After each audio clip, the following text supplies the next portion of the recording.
The Importance of Being Earnest. By Oscar Wilde. The persons in the play. John Worthing, J.P. Algernon Moncrieff. Reverend Canon Chasuble, D.D. Merriman, butler. Lane, manservant. Lady Augusta Bracknell. Honorable Gwendolen Fairfax, Cecily Cardew, Miss Prism, governess. How do you find this book? Any thoughts about the book or the author? Any suggestion for improvement? Please take a moment to share your thoughts in a comment. If you like it, share it with your friends who might enjoy it as well. Subscribe to keep in touch.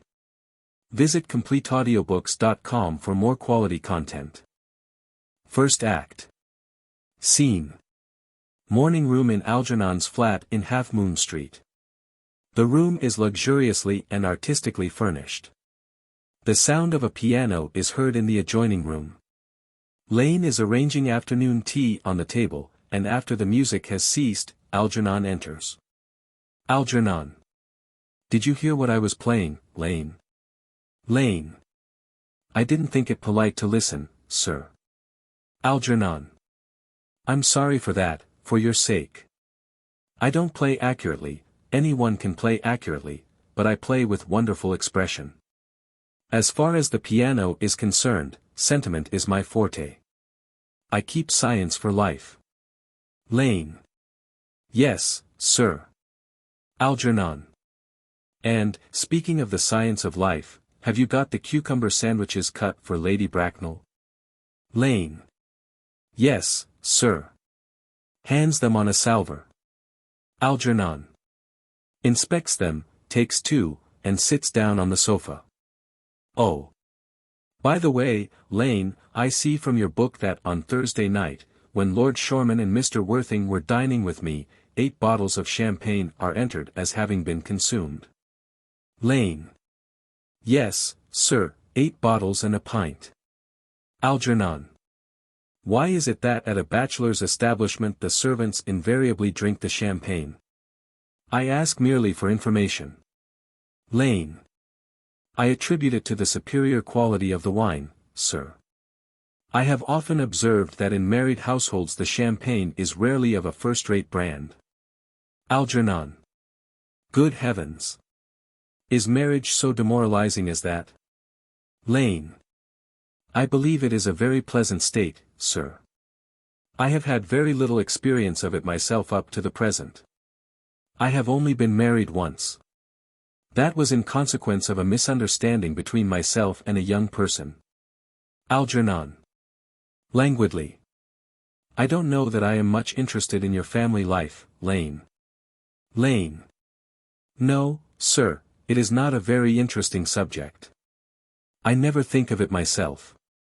Algernon. Very natural, I am sure. That will do, Lane, thank you. Lane. Thank you, sir. Lane goes out. Algernon. Lane's views on marriage seem somewhat lax. Really, if the lower orders don't set us a good example, what on earth is the use of them? They seem, as a class, to have absolutely no sense of moral responsibility. Enter Lane. Lane. Mr. Ernest Worthing. Enter Jack. Lane goes out. Algernon. How are you, my dear Ernest? What brings you up to town? Jack. Oh, pleasure, pleasure. What else should bring one anywhere? Eating as usual, I see, Algy. Algernon. Stiffly.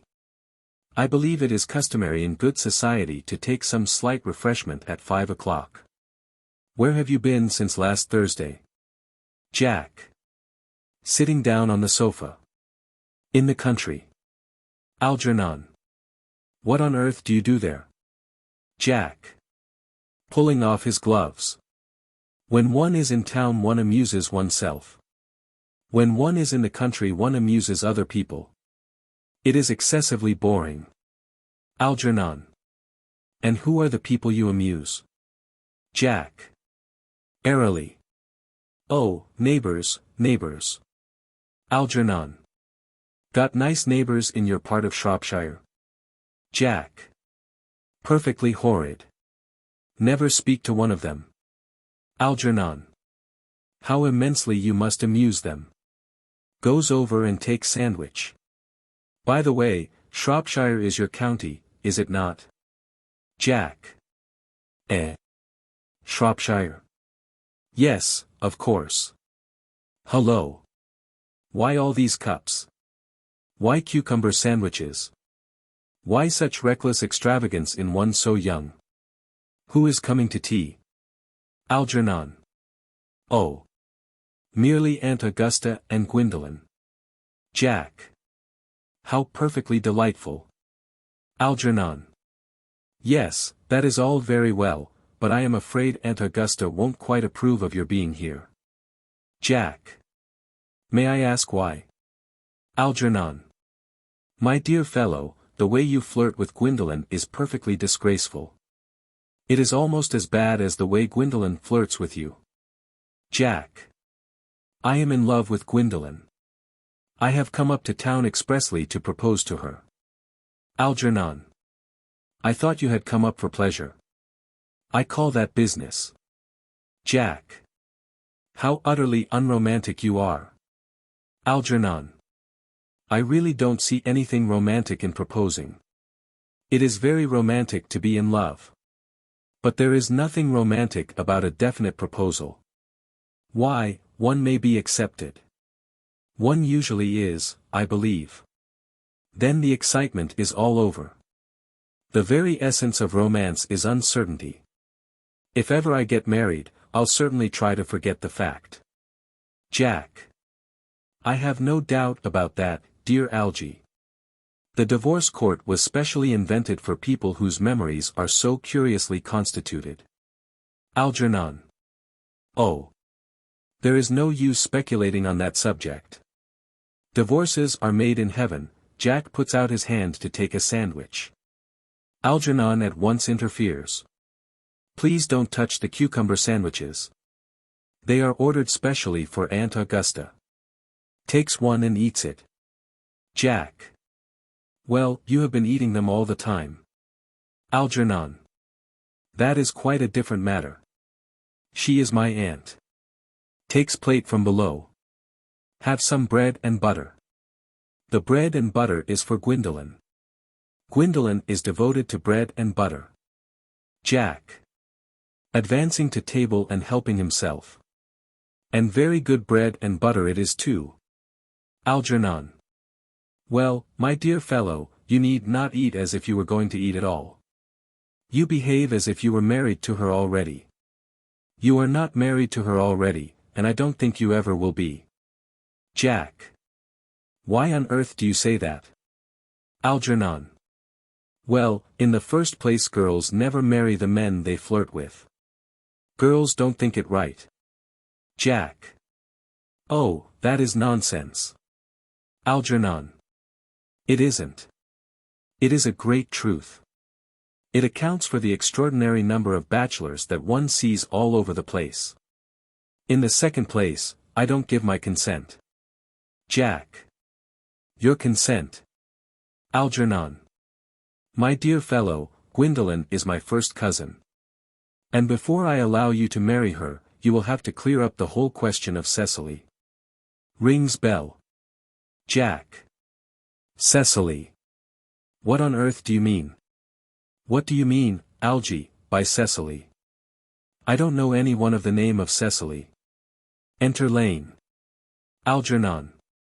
Bring me that cigarette case Mr. Worthing left in the smoking room the last time he dined here.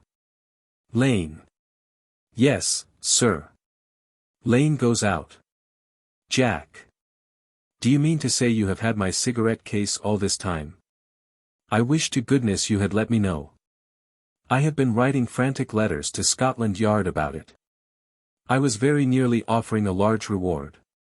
Algernon. Well, I wish you would offer one. I happen to be more than usually hard up. Jack. There is no good offering a large reward now that the thing is found. Enter Lane with the cigarette case on a salver. Algernon takes it at once. Lane goes out. Algernon. I think that is rather mean of you, Ernest, I must say. Opens case and examines it. However, it makes no matter, for, now that I look at the inscription inside, I find that the thing isn't yours after all. Jack. Of course it's mine. Moving to him. You have seen me with it 100 times, and you have no right whatsoever to read what is written inside. It is a very ungentlemanly thing to read a private cigarette case. Algernon. Oh. It is absurd to have a hard and fast rule about what one should read and what one shouldn't. More than half of modern culture depends on what one shouldn't read. Jack. I am quite aware of the fact, and I don't propose to discuss modern culture. It isn't the sort of thing one should talk of in private. I simply want my cigarette case back. Algernon. Yes, but this isn't your cigarette case.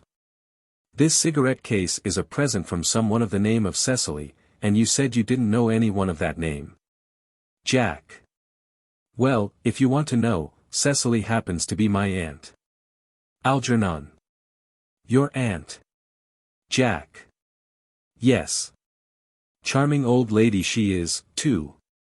Lives at Tunbridge Wells. Just give it back to me, Algy. Algernon. Retreating to back of sofa. But why does she call herself Little Cecily if she is your aunt and lives at Tunbridge Wells? Reading. From Little Cecily with her fondest love. Jack. Moving to sofa and kneeling upon it. My dear fellow, what on earth is there in that? Some aunts are tall, some aunts are not tall. That is a matter that surely an aunt may be allowed to decide for herself. You seem to think that every aunt should be exactly like your aunt. That is absurd. For heaven's sake give me back my cigarette case. Follows Algernon round the room. Algernon. Yes. But why does your aunt call you her uncle? From Little Cecily, with her fondest love to her dear Uncle Jack. There is no objection, I admit, to an aunt being a small aunt, but why an aunt, no matter what her size may be, should call her own nephew her uncle, I can't quite make out. Besides, your name isn't Jack at all, it is Ernest. Jack. It isn't Ernest, it's Jack. Algernon. You have always told me it was Ernest. I have introduced you to everyone as Ernest. You answer to the name of Ernest. You look as if your name was Ernest. You are the most earnest-looking person I ever saw in my life. It is perfectly absurd your saying that your name isn't Ernest. It's on your cards. Here is one of them. Taking it from case. Mr. Ernest Worthing, B4, The Albany. I'll keep this as a proof that your name is Ernest if ever you attempt to deny it to me, or to Gwendolen, or to anyone else. Puts the card in his pocket. Jack. Well, my name is Ernest in town and Jack in the country, and the cigarette case was given to me in the country. Algernon. Yes, but that does not account for the fact that your small Aunt Cecily, who lives at Tunbridge Wells, calls you her dear uncle. Come, old boy, you had much better have the thing out at once. Jack. My dear Algy, you talk exactly as if you were a dentist. It is very vulgar to talk like a dentist when one isn't a dentist.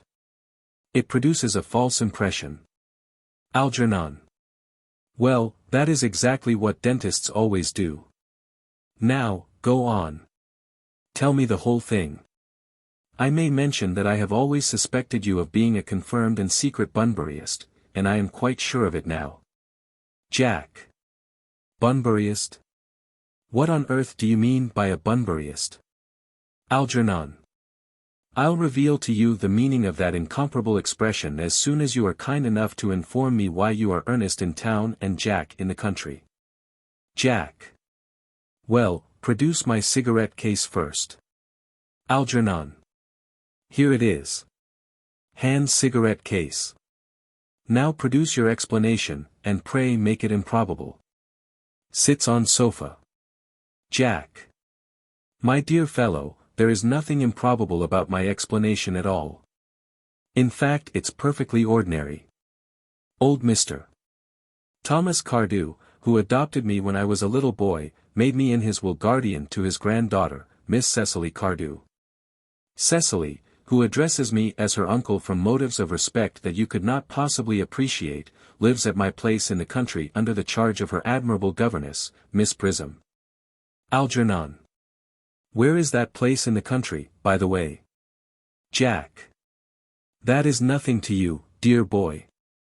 You are not going to be invited. I may tell you candidly that the place is not in Shropshire. Algernon. I suspected that, my dear fellow.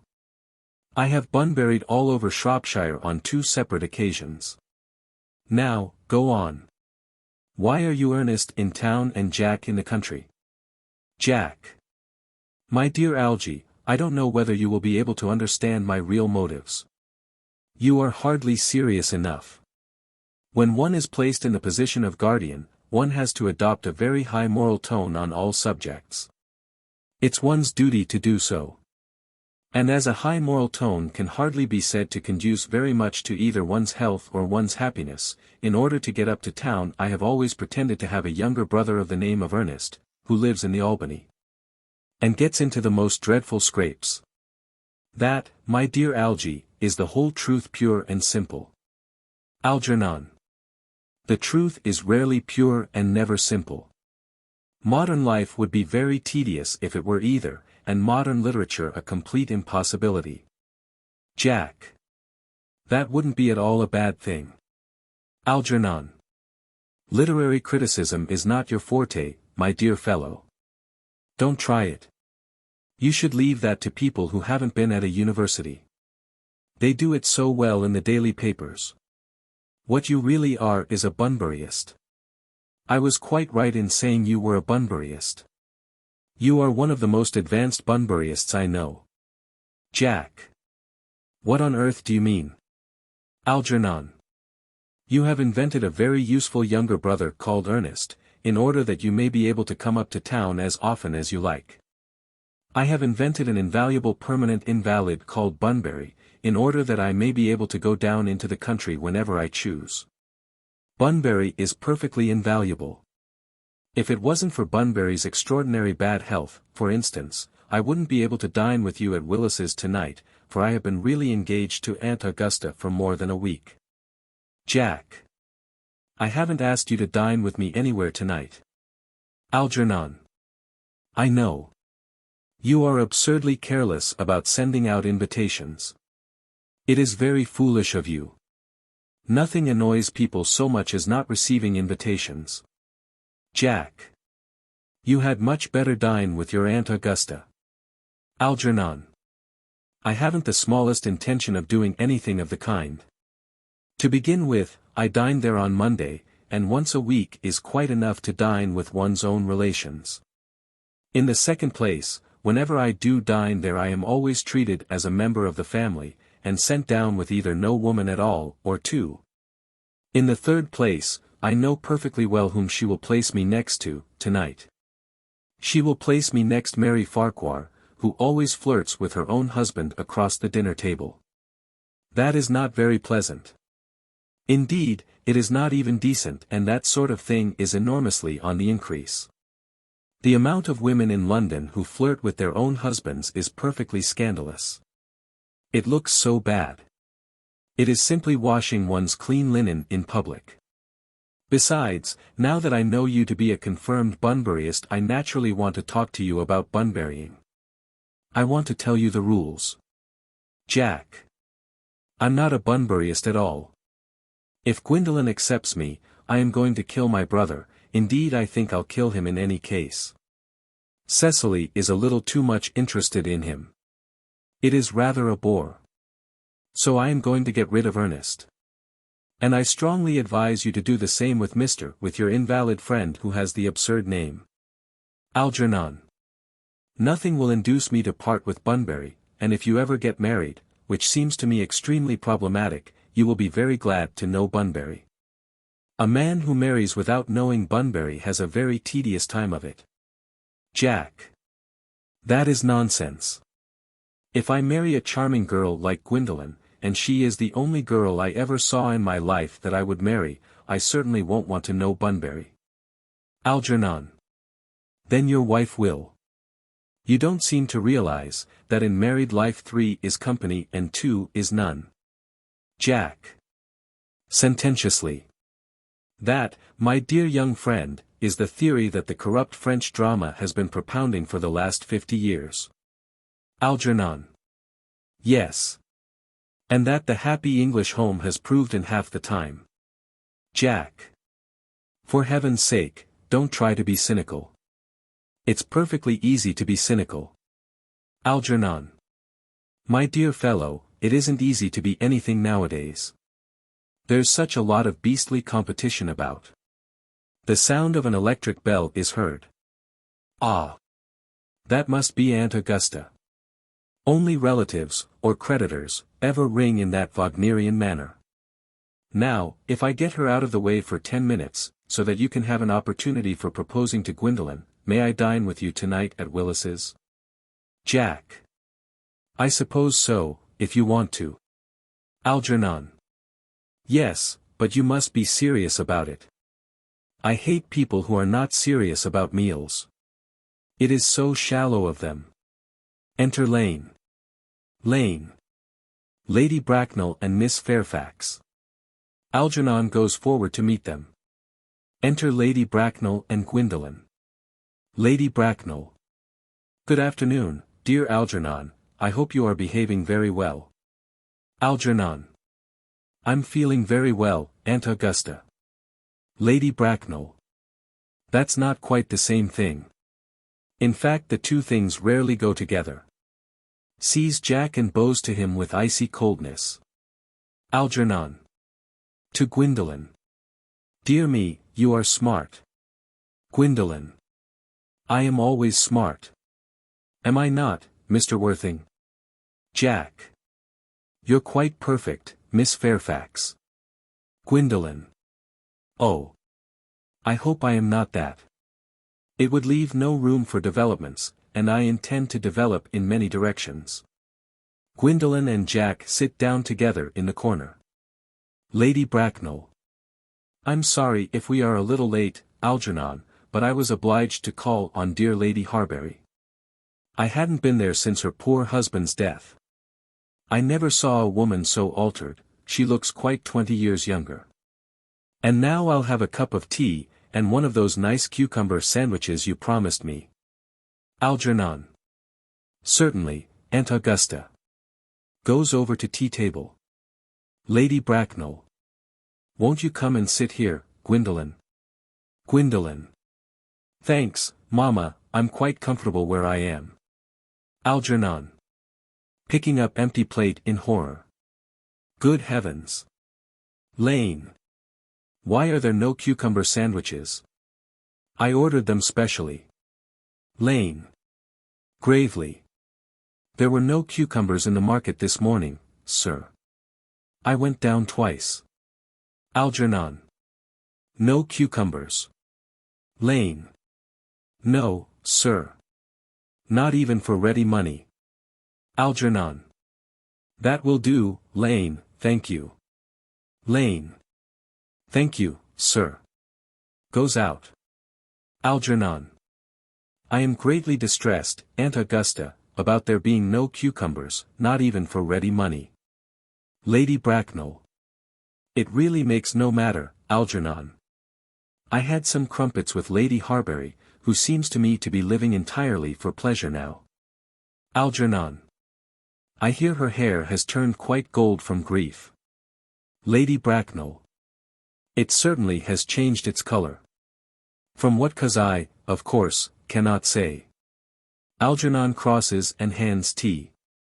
Thank you. I've quite a treat for you tonight, Algernon.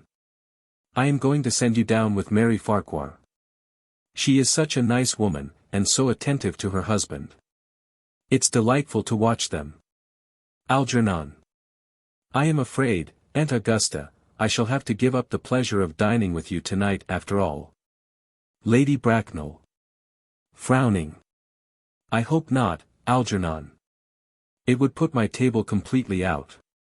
Your uncle would have to dine upstairs. Fortunately he is accustomed to that. Algernon. It is a great bore, and, I need hardly say, a terrible disappointment to me, but the fact is I have just had a telegram to say that my poor friend Bunbury is very ill again.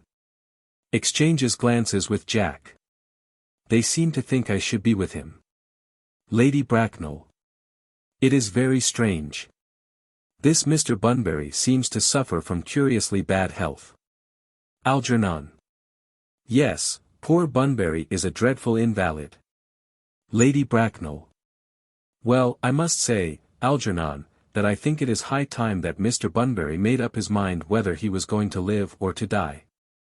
This shilly-shollying with the question is absurd. Nor do I in any way approve of the modern sympathy with invalids. I consider it morbid. Illness of any kind is hardly a thing to be encouraged in others. Health is the primary duty of life. I am always telling that to your poor uncle, but he never seems to take much notice as far as any improvement in his ailment goes. I should be much obliged if you would ask Mr. Bunbury, from me, to be kind enough not to have a relapse on Saturday, for I rely on you to arrange my music for me. It is my last reception, and one wants something that will encourage conversation, particularly at the end of the season when everyone has practically said whatever they had to say, which, in most cases, was probably not much. Algernon. I'll speak to Bunbury, Aunt Augusta, if he is still conscious, and I think I can promise you he'll be all right by Saturday. Of course the music is a great difficulty. You see, if one plays good music, people don't listen, and if one plays bad music people don't talk. But I'll run over the program I've drawn out, if you will kindly come into the next room for a moment. Lady Bracknell. Thank you, Algernon. It is very thoughtful of you. Rising, and following Algernon. I'm sure the program will be delightful, after a few expurgations. French songs I cannot possibly allow. People always seem to think that they are improper, and either look shocked, which is vulgar, or laugh, which is worse. But German sounds a thoroughly respectable language, and indeed, I believe is so. Gwendolen, you will accompany me. Gwendolen. Certainly, Mamma. Lady Bracknell and Algernon go into the music room, Gwendolen remains behind. Jack. Charming day it has been, Miss Fairfax.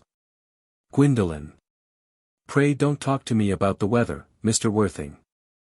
Whenever people talk to me about the weather, I always feel quite certain that they mean something else. And that makes me so nervous. Jack. I do mean something else.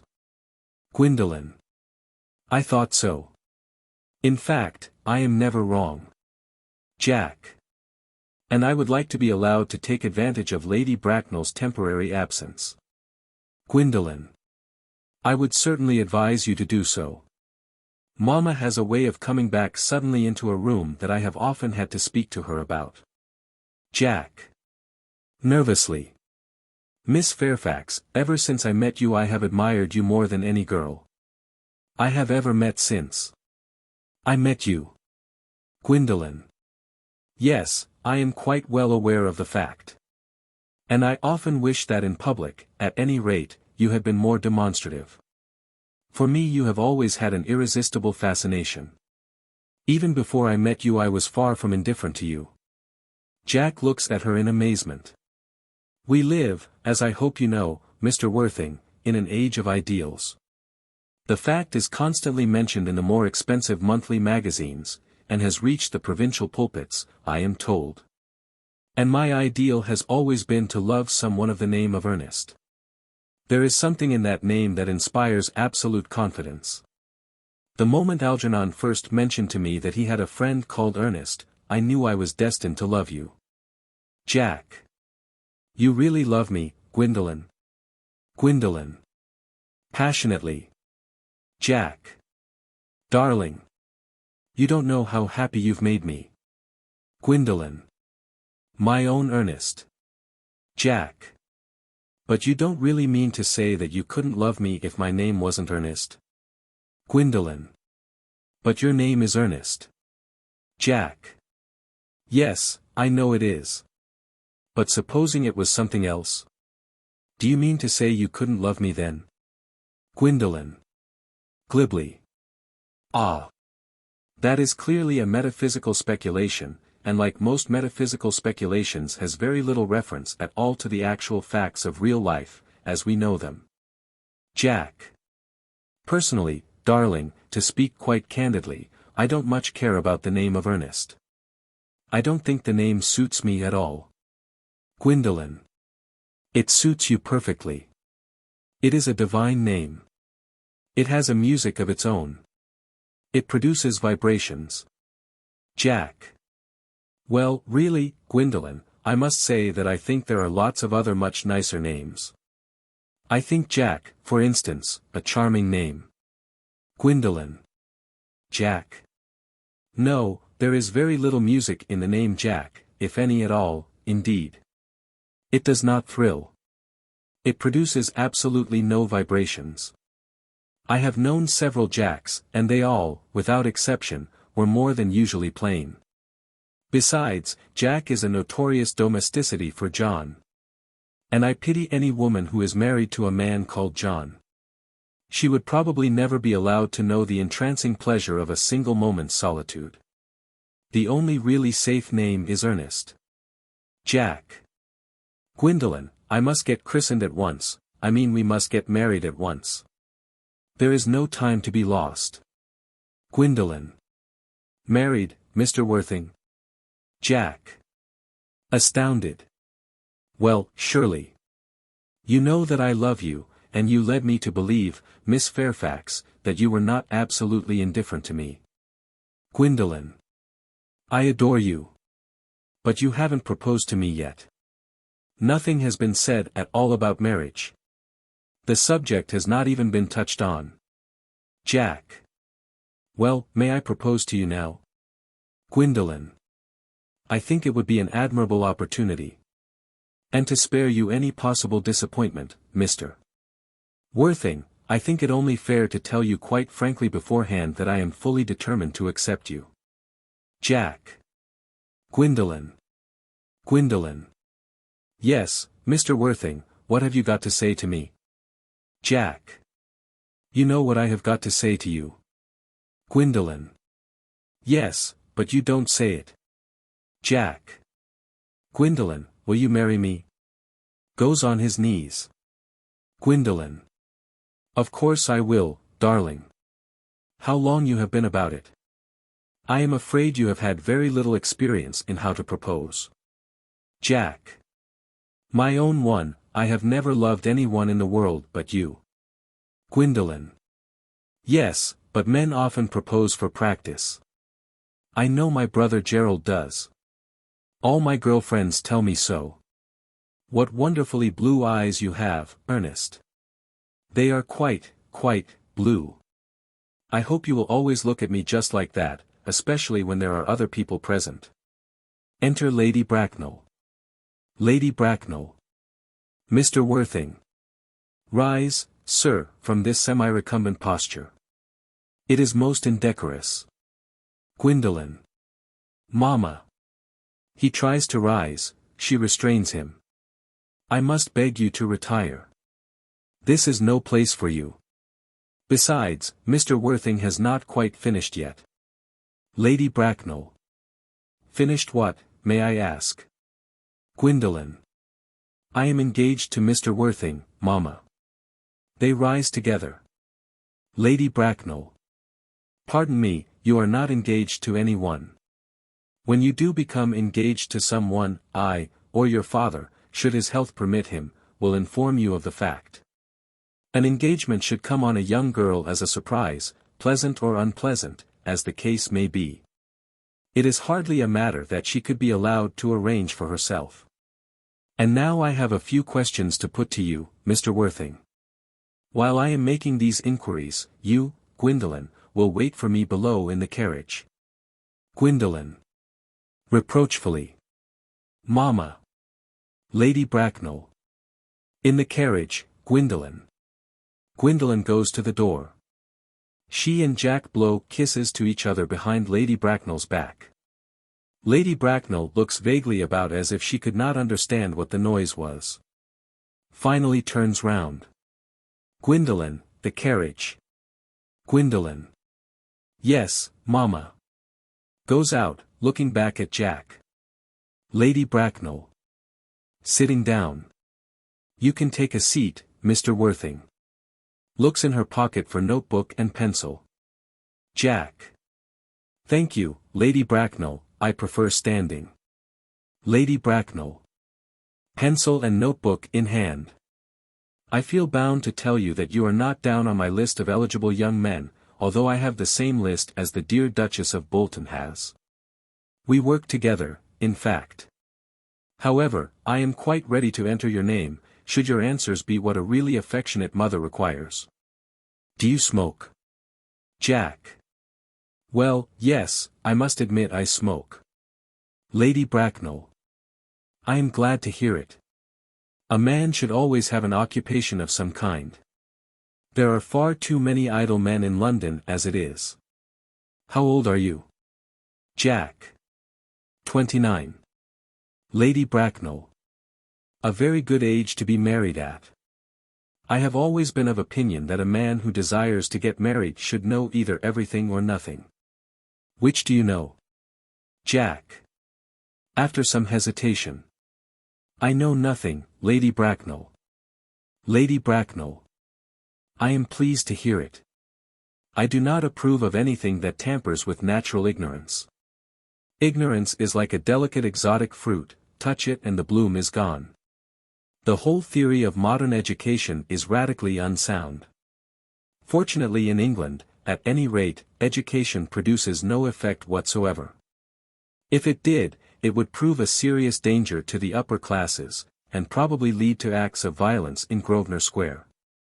What is your income? Jack. Between 7,000 and 8,000 a year. Lady Bracknell. Makes a note in her book. In land, or in investments? Jack. In investments, chiefly. Lady Bracknell. That is satisfactory.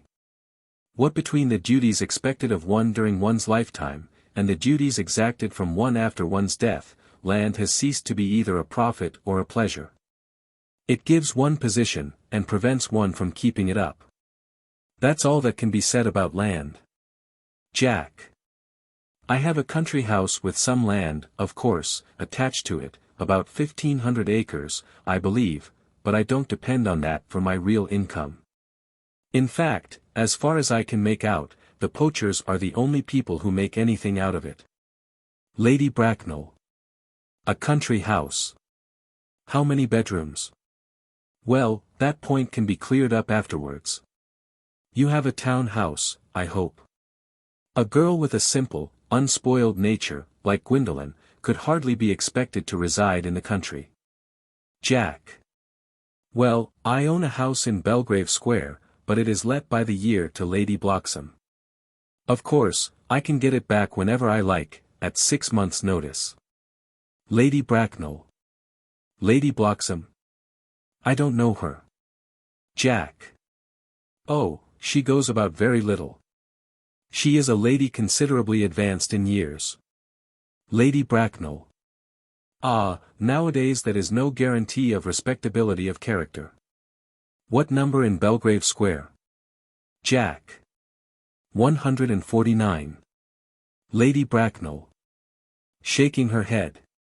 The unfashionable side. I thought there was something. However, that could easily be altered. Jack. Do you mean the fashion, or the side? Lady Bracknell. Sternly. Both, if necessary, I presume. What are your politics? Jack. Well, I am afraid I really have none. I am a liberal unionist. Lady Bracknell. Oh, they count as Tories. They dine with us. Or come in the evening, at any rate. Now to minor matters. Are your parents living? Jack. I have lost both my parents. Lady Bracknell. To lose one parent, Mr. Worthing, may be regarded as a misfortune. To lose both looks like carelessness. Who was your father? He was evidently a man of some wealth. Was he born in what the radical papers call the purple of commerce, or did he rise from the ranks of the aristocracy? Jack. I am afraid I really don't know. The fact is, Lady Bracknell, I said I had lost my parents.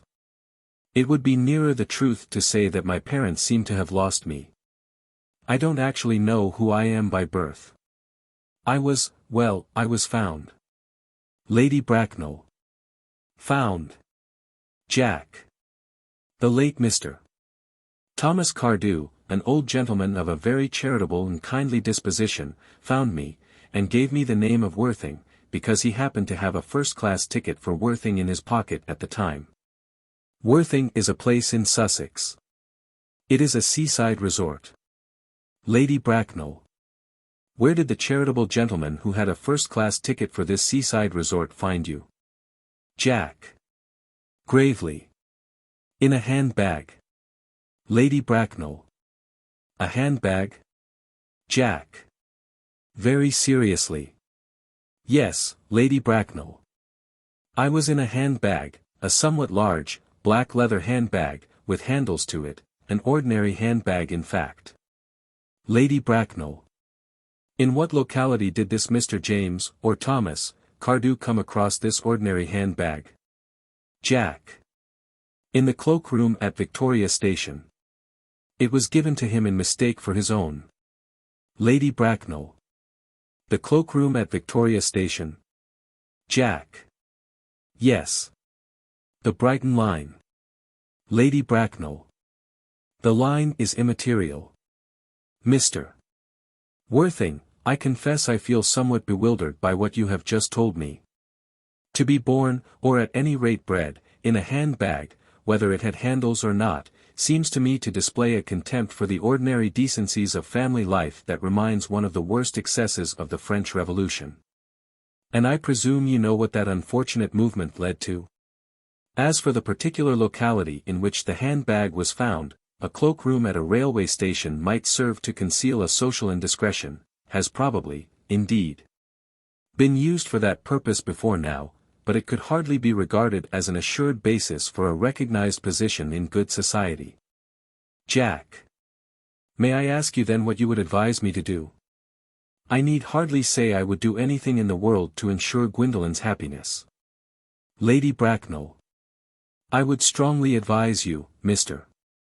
Worthing, to try and acquire some relations as soon as possible, and to make a definite effort to produce at any rate one parent, of either sex, before the season is quite over. Jack. Well, I don't see how I could possibly manage to do that. I can produce the handbag at any moment. It is in my dressing room at home.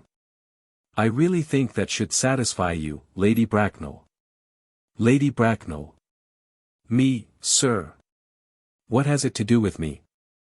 You can hardly imagine that I and Lord Bracknell would dream of allowing our only daughter, a girl brought up with the utmost care, to marry into a cloakroom, and form an alliance with a parcel. Good morning, Mr. Worthing. Lady Bracknell sweeps out in majestic indignation. Jack. Good morning. Algernon, from the other room, strikes up the wedding march. Jack looks perfectly furious, and goes to the door. For goodness sake don't play that ghastly tune, Algy. How idiotic you are. The music stops and Algernon enters cheerily. Algernon. Didn't it go off all right, old boy? You don't mean to say Gwendolen refused you? I know it is a way she has. She is always refusing people.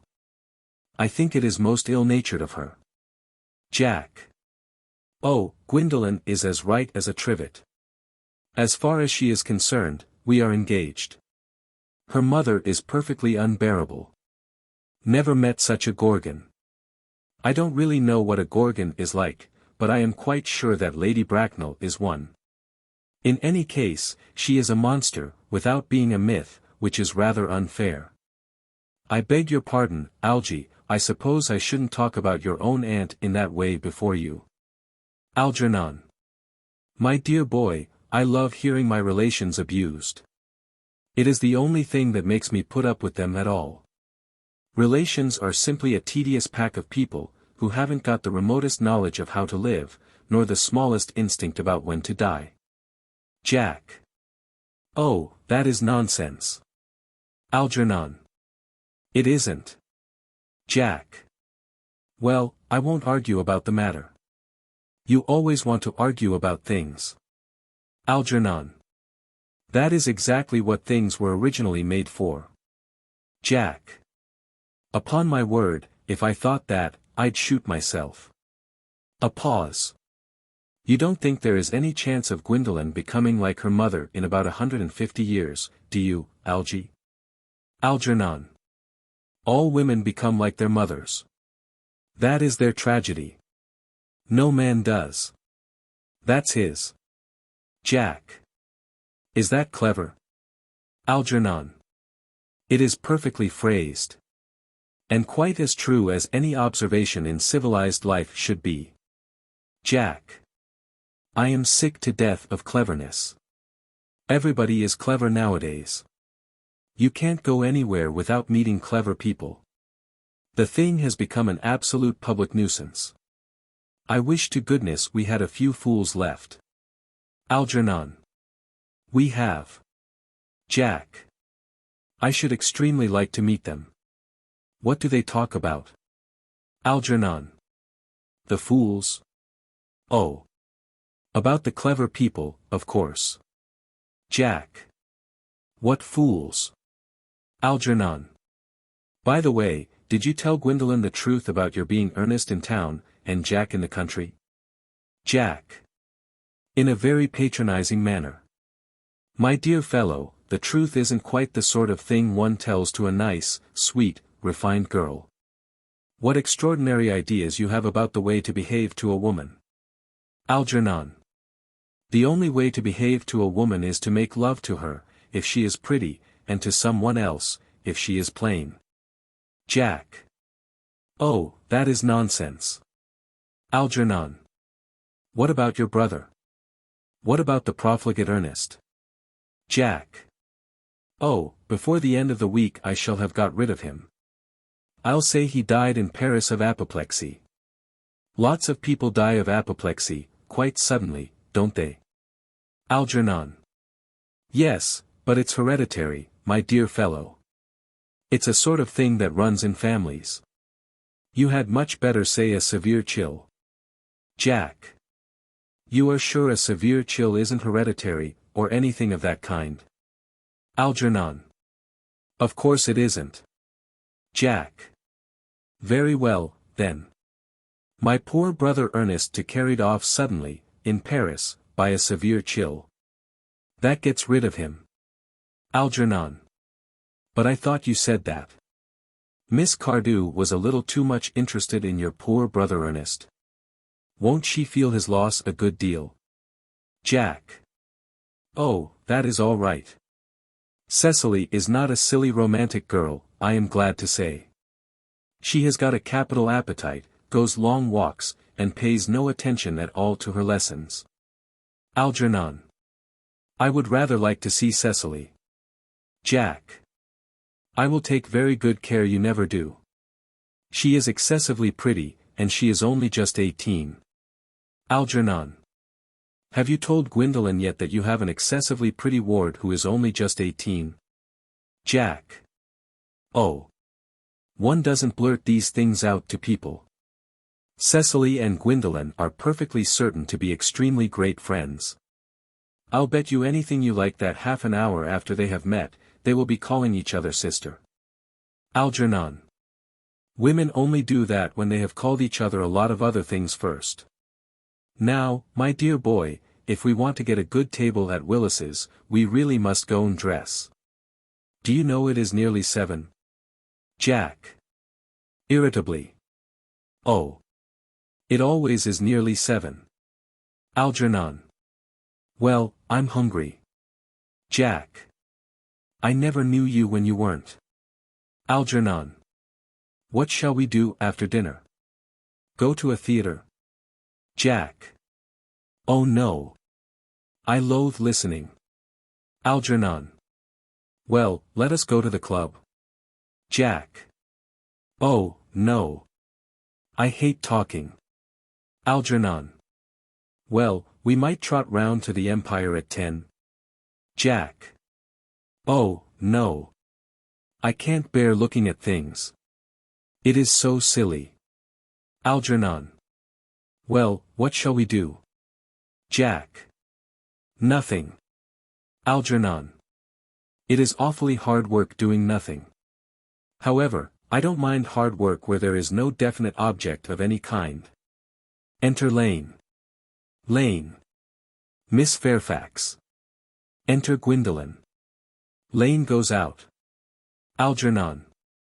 Gwendolen, upon my word. Gwendolen. Algy, kindly turn your back. I have something very particular to say to Mr. Worthing. Algernon. Really, Gwendolen, I don't think I can allow this at all. Gwendolen. Algy, you always adopt a strictly immoral attitude towards life. You are not quite old enough to do that. Algernon retires to the fireplace. Jack.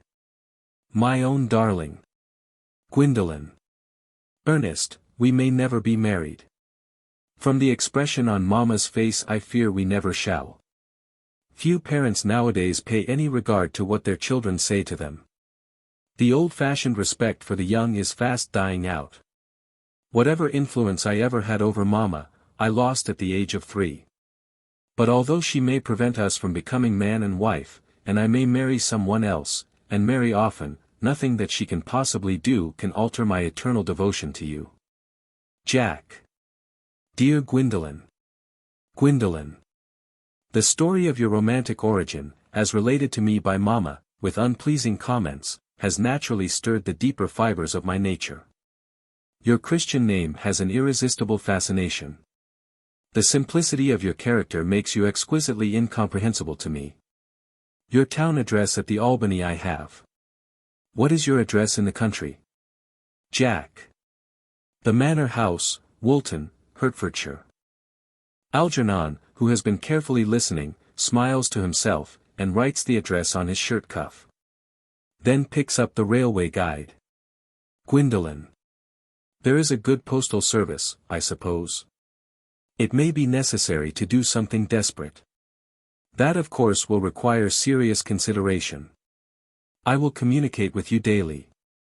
Jack. My own one. Gwendolen. How long do you remain in town? Jack. Till Monday. Gwendolen. Good. Algy, you may turn round now. Algernon. Thanks, I've turned round already. Gwendolen. You may also ring the bell. Jack. You will let me see you to your carriage, my own darling. Gwendolen. Certainly. Jack. To Lane, who now enters. I will see Miss Fairfax out. Lane. Yes, sir. Jack and Gwendolen go off. Lane presents several letters on a salver to Algernon.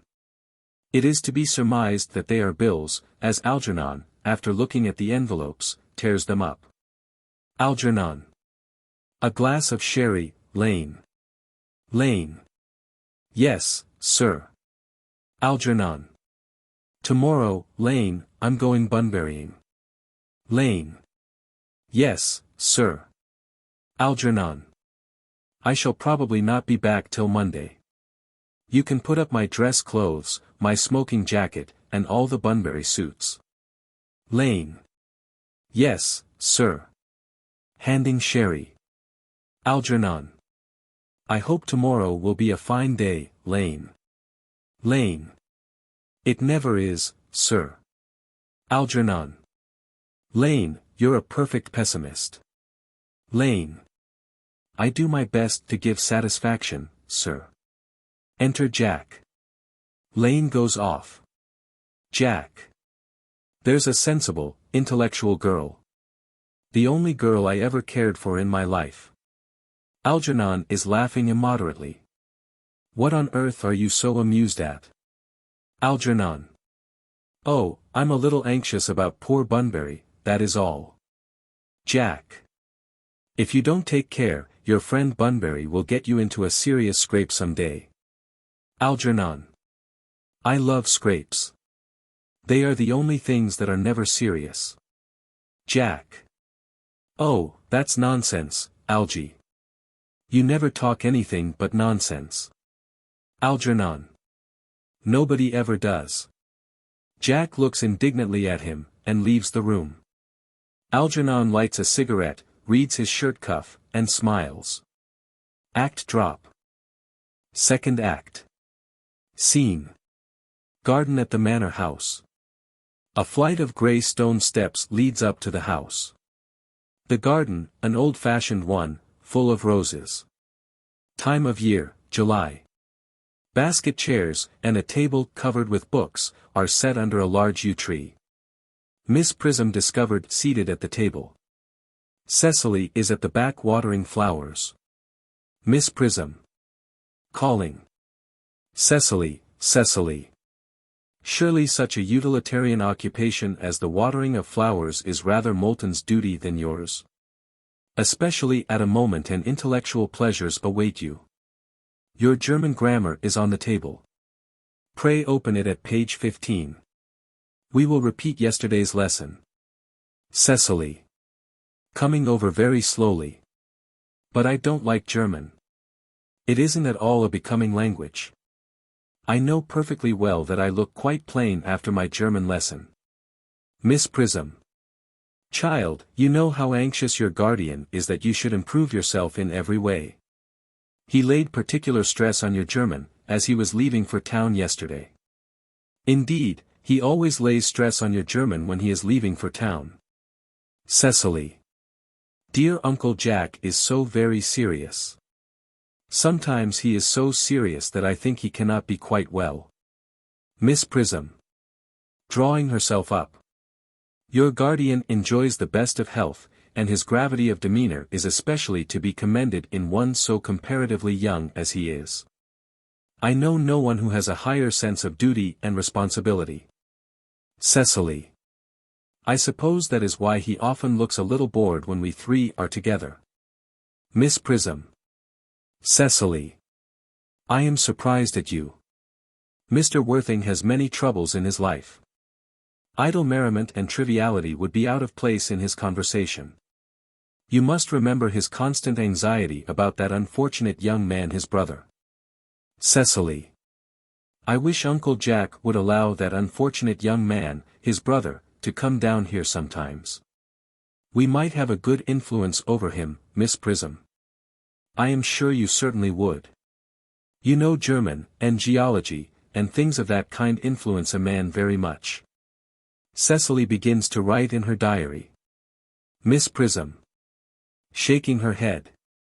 I do not think that even I could produce any effect on a character that according to his own brother's admission is irretrievably weak and vacillating. Indeed, I am not sure that I would desire to reclaim him. I am not in favor of this modern mania for turning bad people into good people at a moment's notice. As a man sows, so let him reap. You must put away your diary, Cecily. I really don't see why you should keep a diary at all. Cecily. I keep a diary in order to enter the wonderful secrets of my life. If I didn't write them down, I should probably forget all about them. Miss Prism. Memory, my dear Cecily, is the diary that we all carry about with us. Cecily. Yes, but it usually chronicles the things that have never happened, and couldn't possibly have happened. I believe that memory is responsible for nearly all the 3-volume novels that Moody sends us. Miss Prism. Do not speak slightingly of the 3-volume novel, Cecily. I wrote one myself in earlier days. Cecily. Did you really, Miss Prism? How wonderfully clever you are. I hope it did not end happily. I don't like novels that end happily. They depress me so much. Miss Prism. The good ended happily, and the bad unhappily. That is what fiction means. Cecily. I suppose so. But it seems very unfair. And was your novel ever published? Miss Prism. Alas. No. The manuscript unfortunately was abandoned. Cecily starts. I use the word in the sense of lost or mislaid. To your work, child, these speculations are profitless. Cecily. Smiling. But I see dear Dr. Chasuble coming up through the garden. Miss Prism. Rising and advancing. Dr. Chasuble. This is indeed a pleasure. Enter Canon Chasuble. Chasuble. And how are we this morning? Miss Prism, you are, I trust, well. Cecily. Miss Prism has just been complaining of a slight headache. I think it would do her so much good to have a short stroll with you in the park, Dr. Chasuble. Miss Prism. Cecily, I have not mentioned anything about a headache. Cecily. No, dear Miss Prism, I know that, but I felt instinctively that you had a headache. Indeed, I was thinking about that, and not about my German lesson, when the rector came in. Chasuble. I hope, Cecily, you are not inattentive. Cecily. Oh, I am afraid I am. Chasuble. That is strange. Were I fortunate enough to be Miss Prism's pupil, I would hang upon her lips.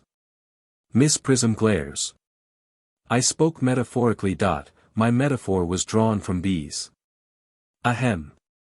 Mr. Worthing, I suppose, has not returned from town yet? Miss Prism. We do not expect him till Monday afternoon. Chasuble. Ah yes, he usually likes to spend his Sunday in London.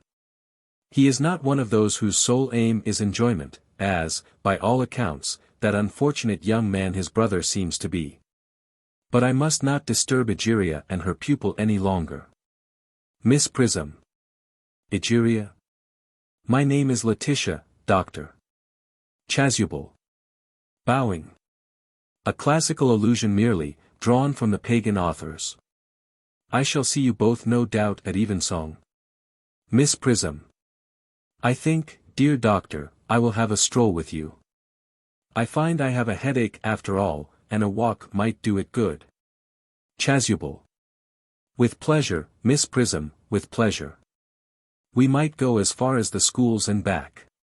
Miss Prism. That would be delightful. Cecily, you will read your political economy in my absence. The chapter on the fall of the rupee you may omit. It is somewhat too sensational. Even these metallic problems have their melodramatic side. Goes down the garden with Dr. Chasuble. Cecily. Picks up books and throws them back on table. Horrid political economy. Horrid geography. Horrid German.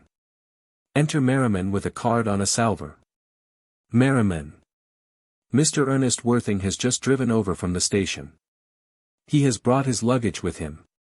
Cecily. Takes the card and reads it. Mr. Ernest Worthing, B4, The Albany, W. Uncle Jack's brother. Did you tell him Mr. Worthing was in town? Merriman. Yes, Mississippi. He seemed very much disappointed. I mentioned that you and Miss Prism were in the garden. He said he was anxious to speak to you privately for a moment. Cecily. Ask Mr. Ernest Worthing to come here. I suppose you had better talk to the housekeeper about a room for him. Merriman. Yes, miss. Merriman goes off. Cecily. I have never met any really wicked person before. I feel rather frightened. I am so afraid he will look just like everyone else. Enter Algernon, very gay and debonair. He does. Algernon. Raising his hat. You are my little cousin Cecily, I'm sure. Cecily. You are under some strange mistake. I am not little. In fact, I believe I am more than usually tall for my age. Algernon is rather taken aback. But I am your cousin Cecily. You, I see from your card, are Uncle Jack's brother, my cousin Ernest, my wicked cousin Ernest. Algernon. Oh. I am not really wicked at all, Cousin Cecily. You mustn't think that I am wicked. Cecily. If you are not, then you have certainly been deceiving us all in a very inexcusable manner. I hope you have not been leading a double life, pretending to be wicked and being really good all the time. That would be hypocrisy. Algernon looks at her in amazement. Oh. Of course I have been rather reckless. Cecily. I am glad to hear it. Algernon. In fact, now you mention the subject, I have been very bad in my own small way. Cecily.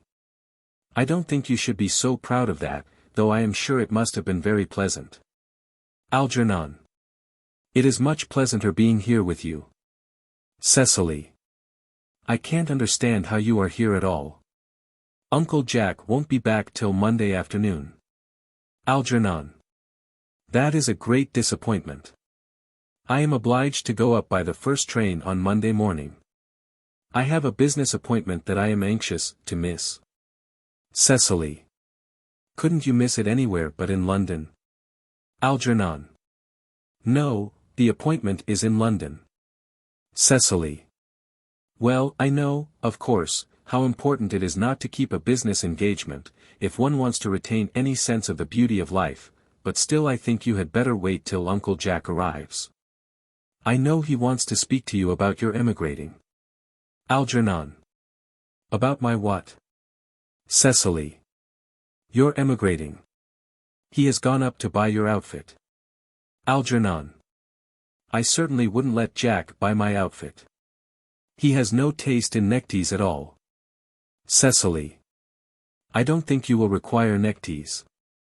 Uncle Jack is sending you to Australia. Algernon. Australia. I'd sooner die. Cecily. Well, he said at dinner on Wednesday night, that you would have to choose between this world, the next world, and Australia. Algernon. Oh, well. The accounts I have received of Australia and the next world, are not particularly encouraging. This world is good enough for me, Cousin Cecily. Cecily. Yes, but are you good enough for it? Algernon. I'm afraid I'm not that. That is why I want you to reform me. You might make that your mission, if you don't mind, Cousin Cecily. Cecily. I'm afraid I've no time, this afternoon. Algernon. Well, would you mind my reforming myself this afternoon? Cecily. It is rather quixotic of you. But I think you should try. Algernon. I will. I feel better already. Cecily. You are looking a little worse. Algernon. That is because I am hungry. Cecily. How thoughtless of me. I should have remembered that when one is going to lead an entirely new life, one requires regular and wholesome meals. Won't you come in? Algernon. Thank you. Might I have a buttonhole first? I never have any appetite unless I have a buttonhole first. Cecily. A marital meal? Picks up scissors. Algernon. No, I'd sooner have a pink rose. Cecily. Why? Cuts a flower. Algernon. Because you are like a pink rose, Cousin Cecily. Cecily. I don't think it can be right for you to talk to me like that. Miss Prism never says such things to me.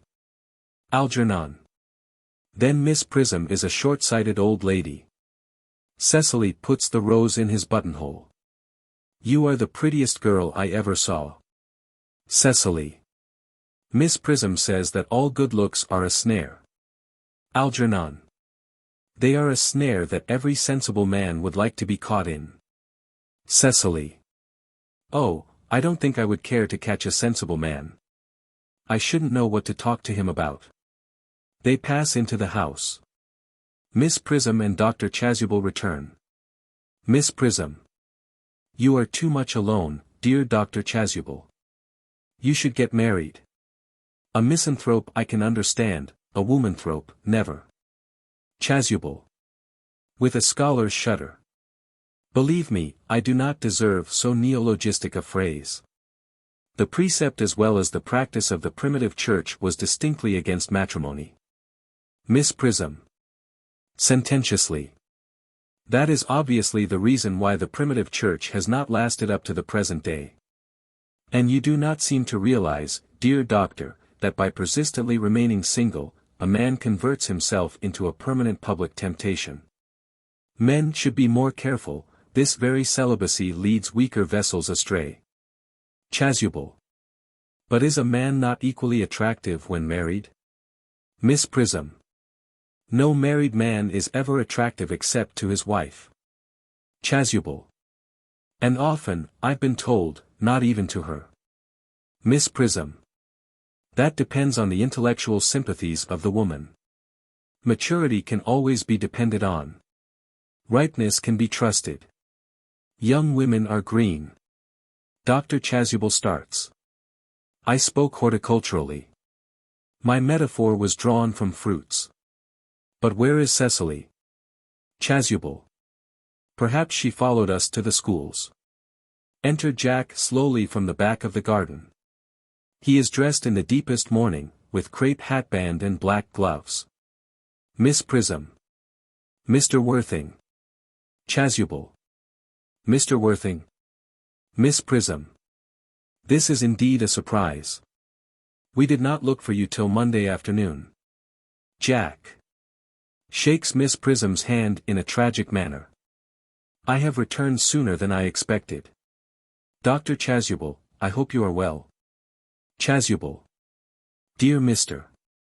Worthing, I trust this garb of woe does not betoken some terrible calamity. Jack. My brother. Miss Prism. More shameful debts and extravagance. Chasuble. Still leading his life of pleasure. Jack. Shaking his head. Dead. Chasuble. Your brother Ernest dead. Jack. Quite dead. Miss Prism. What a lesson for him. I trust he will profit by it. Chasuble.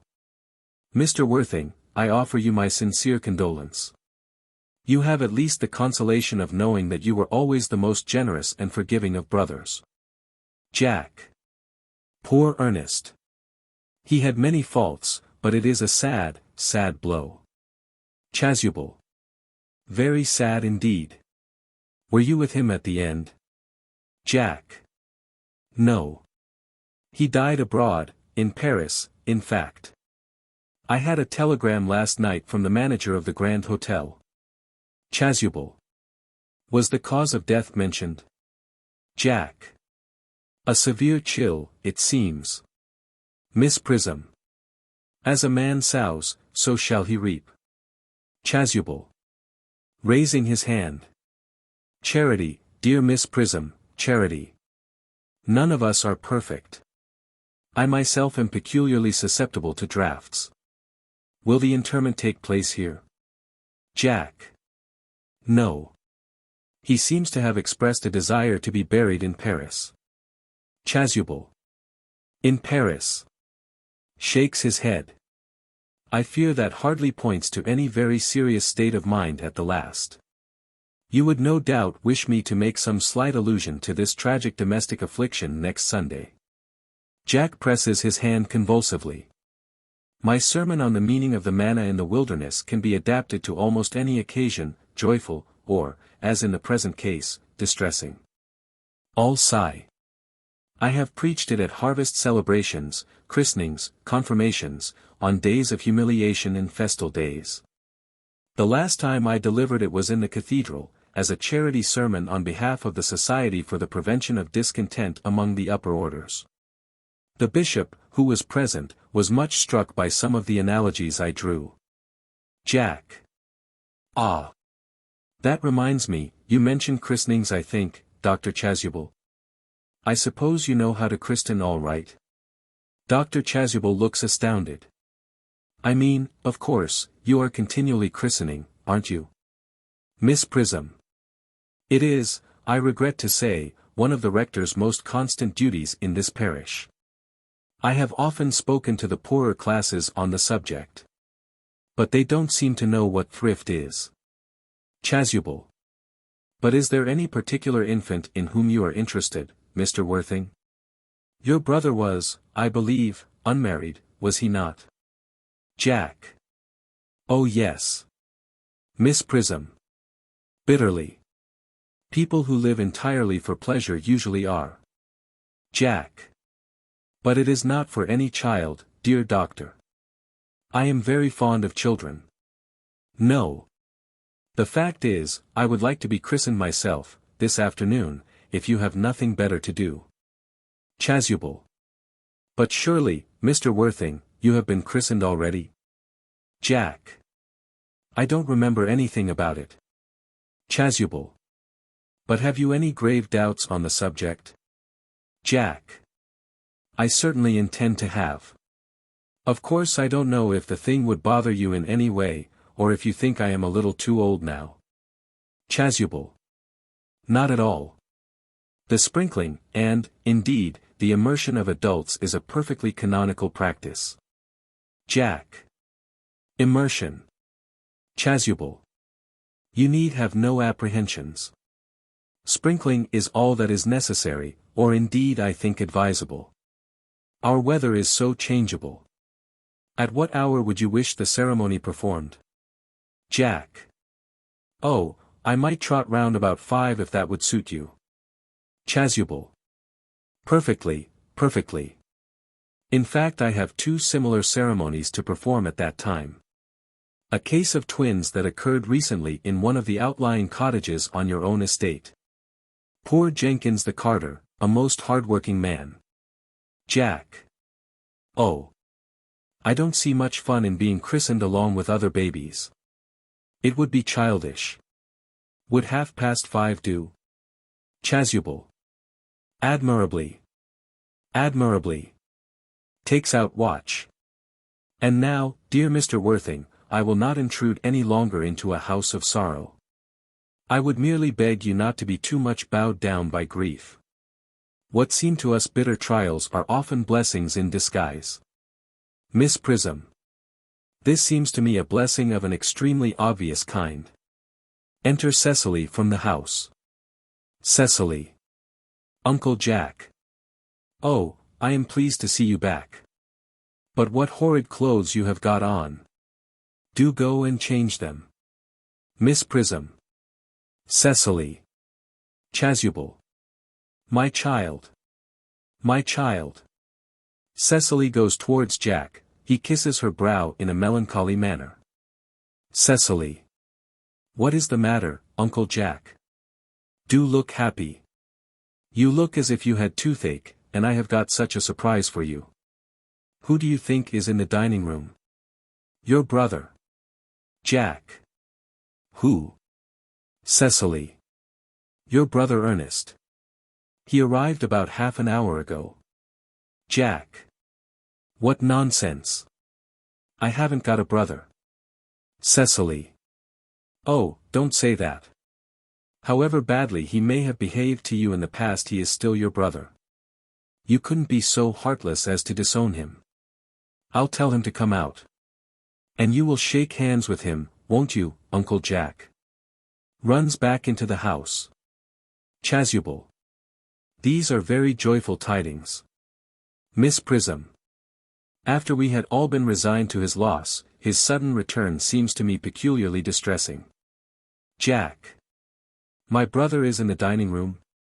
I don't know what it all means. I think it is perfectly absurd. Enter Algernon and Cecily hand in hand. They come slowly up to Jack. Jack. Good heavens. Motions Algernon away. Algernon. Brother John, I have come down from town to tell you that I am very sorry for all the trouble I have given you, and that I intend to lead a better life in the future. Jack glares at him and does not take his hand. Cecily. Uncle Jack, you are not going to refuse your own brother's hand? Jack. Nothing will induce me to take his hand. I think his coming down here disgraceful. He knows perfectly well why. Cecily. Uncle Jack, do be nice. There is some good in every one. Ernest has just been telling me about his poor invalid friend Mr. Bunbury whom he goes to visit so often. And surely there must be much good in one who is kind to an invalid, and leaves the pleasures of London to sit by a bed of pain. Jack. Oh. He has been talking about Bunbury, has he? Cecily. Yes, he has told me all about poor Mr. Bunbury, and his terrible state of health. Jack. Bunbury. Well, I won't have him talk to you about Bunbury or about anything else. It is enough to drive one perfectly frantic. Algernon. Of course I admit that the faults were all on my side. But I must say that I think that Brother John's coldness to me is peculiarly painful. I expected a more enthusiastic welcome, especially considering it is the first time I have come here. Cecily. Uncle Jack, if you don't shake hands with Ernest I will never forgive you. Jack. Never forgive me? Cecily. Never, never, never. Jack. Well, this is the last time I shall ever do it. Shakes with Algernon and glares. Chasuble. It's pleasant, is it not, to see so perfect a reconciliation? I think we might leave the two brothers together. Miss Prism. Cecily, you will come with us. Cecily. Certainly, Miss Prism. My little task of reconciliation is over. Chasuble. You have done a beautiful action today, dear child. Miss Prism. We must not be premature in our judgments. Cecily. I feel very happy. They all go off except Jack and Algernon. Jack. You young scoundrel, Algy, you must get out of this place as soon as possible. I don't allow any Bunburying here. Enter Merriman. Merriman. I have put Mr. Ernest's things in the room next to yours, sir. I suppose that is all right.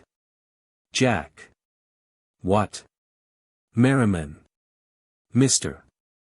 Ernest's luggage, sir. I have unpacked it and put it in the room next to your own.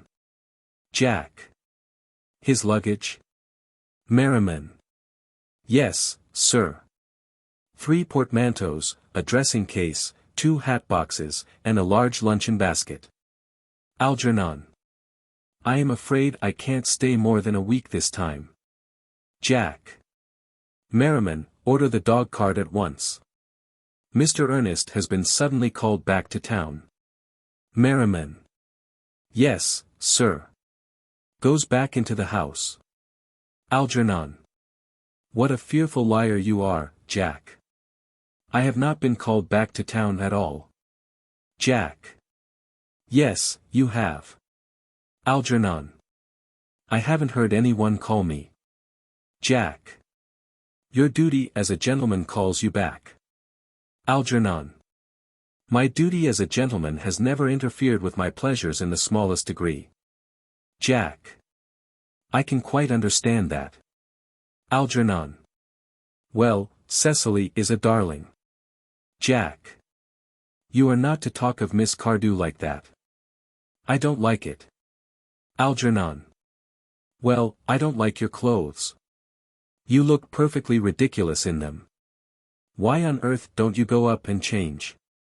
It is perfectly childish to be in deep mourning for a man who is actually staying for a whole week with you in your house as a guest. I call it grotesque. Jack. You are certainly not staying with me for a whole week as a guest or anything else. You have got to leave, by the 4:05 train. Algernon. I certainly won't leave you so long as you are in mourning. It would be most unfriendly. If I were in mourning you would stay with me, I suppose. I should think it very unkind if you didn't. Jack. Well, will you go if I change my clothes? Algernon. Yes, if you are not too long.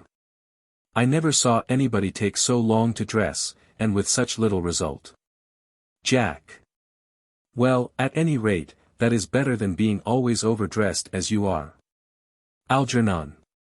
If I am occasionally a little overdressed, I make up for it by being always immensely overeducated. Jack. Your vanity is ridiculous, your conduct an outrage, and your presence in my garden utterly absurd. However, you have got to catch the 4:5, and I hope you will have a pleasant journey back to town. This Bunburying, as you call it, has not been a great success for you. Goes into the house. Algernon. I think it has been a great success. I'm in love with Cecily, and that is everything. Enter Cecily at the back of the garden. She picks up the can and begins to water the flowers. But I must see her before I go, and make arrangements for another Bunbury.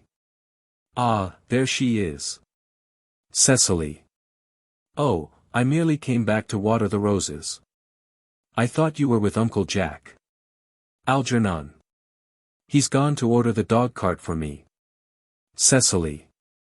Oh, is he going to take you for a nice drive? Algernon. He's going to send me away. Cecily. Then have we got to part? Algernon. I am afraid so. It's a very painful parting. Cecily. It is always painful to part from people whom one has known for a very brief space of time. The absence of old friends one can endure with equanimity. But even a momentary separation from anyone to whom one has just been introduced is almost unbearable. Algernon. Thank you. Enter Merriman. Merriman. The dog-cart is at the door, sir. Algernon looks appealingly at Cecily. Cecily. It can wait, Merriman, 4-5 minutes. Merriman. Yes, Mississippi. Exit Merriman. Algernon.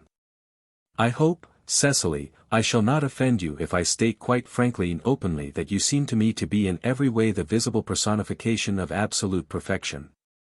Cecily. I think your frankness does you great credit, Ernest.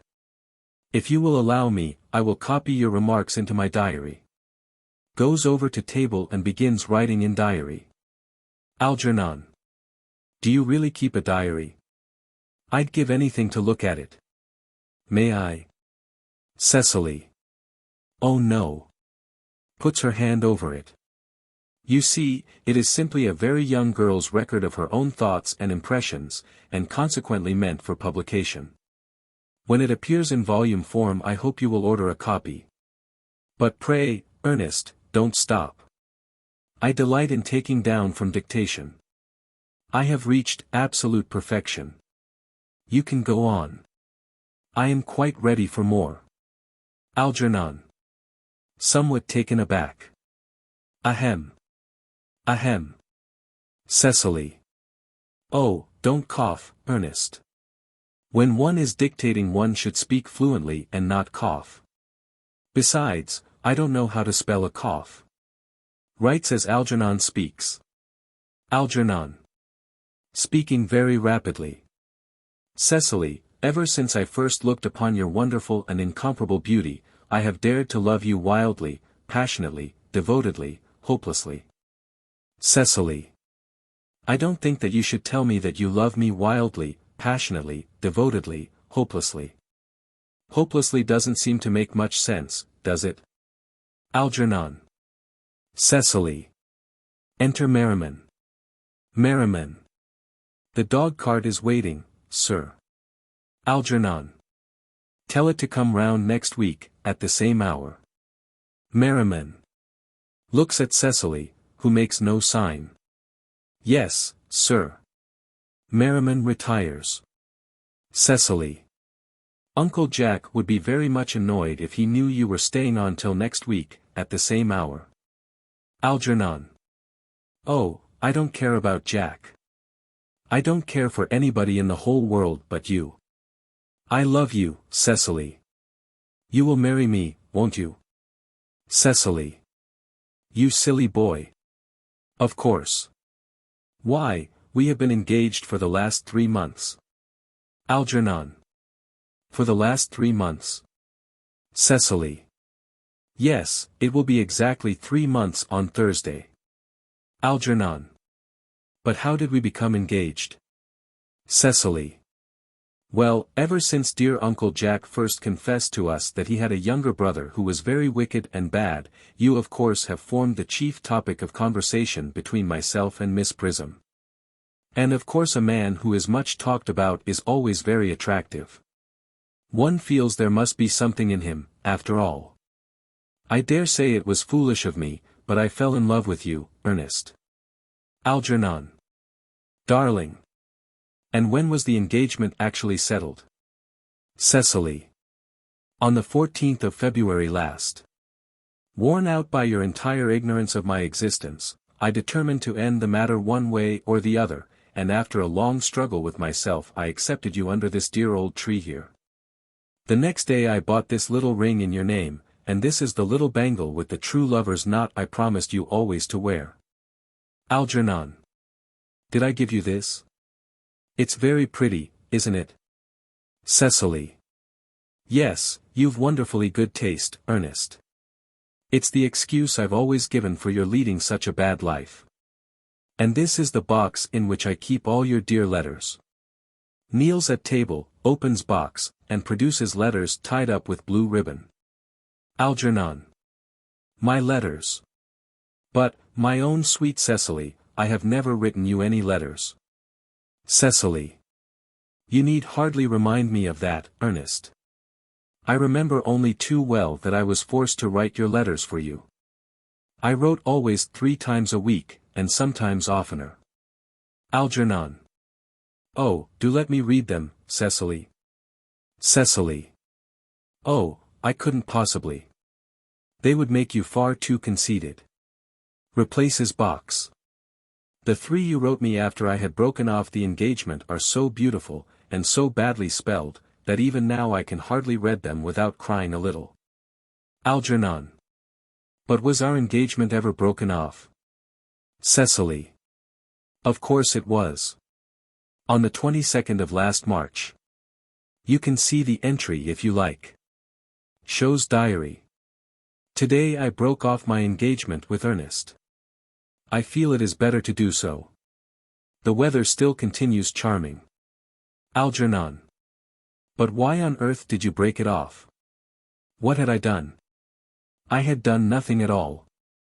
Cecily, I am very much hurt indeed to hear you broke it off. Particularly when the weather was so charming. Cecily. It would hardly have been a really serious engagement if it hadn't been broken off at least once. But I forgave you before the week was out. Algernon. Crossing to her, and kneeling. What a perfect angel you are, Cecily. Cecily. You dear romantic boy. He kisses her, she puts her fingers through his hair. I hope your hair curls naturally, does it? Algernon. Yes, darling, with a little help from others. Cecily. I am so glad. Algernon. You'll never break off our engagement again, Cecily. Cecily. I don't think I could break it off now that I have actually met you. Besides, of course, there is the question of your name. Algernon. Yes, of course. Nervously. Cecily. You must not laugh at me, darling, but it had always been a girlish dream of mine to love someone whose name was Ernest. Algernon rises, Cecily also.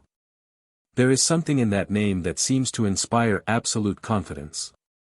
I pity any poor married woman whose husband is not called Ernest. Algernon. But, my dear child, do you mean to say you could not love me if I had some other name? Cecily. But what name? Algernon. Oh, any name you like, Algernon, for instance. Cecily. But I don't like the name of Algernon. Algernon. Well, my own dear, sweet, loving little darling, I really can't see why you should object to the name of Algernon. It is not at all a bad name. In fact, it is rather an aristocratic name. Half of the chaps who get into the bankruptcy court are called Algernon. But seriously, Cecily. Moving to her, if my name was Algy, couldn't you love me? Cecily. Rising. I might respect you, Ernest, I might admire your character, but I fear that I should not be able to give you my undivided attention. Algernon. Ahem. Cecily. Picking up hat. Your rector here is, I suppose, thoroughly experienced in the practice of all the rites and ceremonials of the church. Cecily. Oh, yes. Dr. Chasuble is a most learned man. He has never written a single book, so you can imagine how much he knows. Algernon. I must see him at once on a most important christening, I mean on most important business. Cecily. Oh. Algernon. I shan't be away more than half an hour. Cecily. Considering that we have been engaged since February the 14th, and that I only met you today for the first time, I think it is rather hard that you should leave me for so long a period as half an hour. Couldn't you make it 20 minutes? Algernon. I'll be back in no time. Kisses her and rushes down the garden. Cecily. What an impetuous boy he is.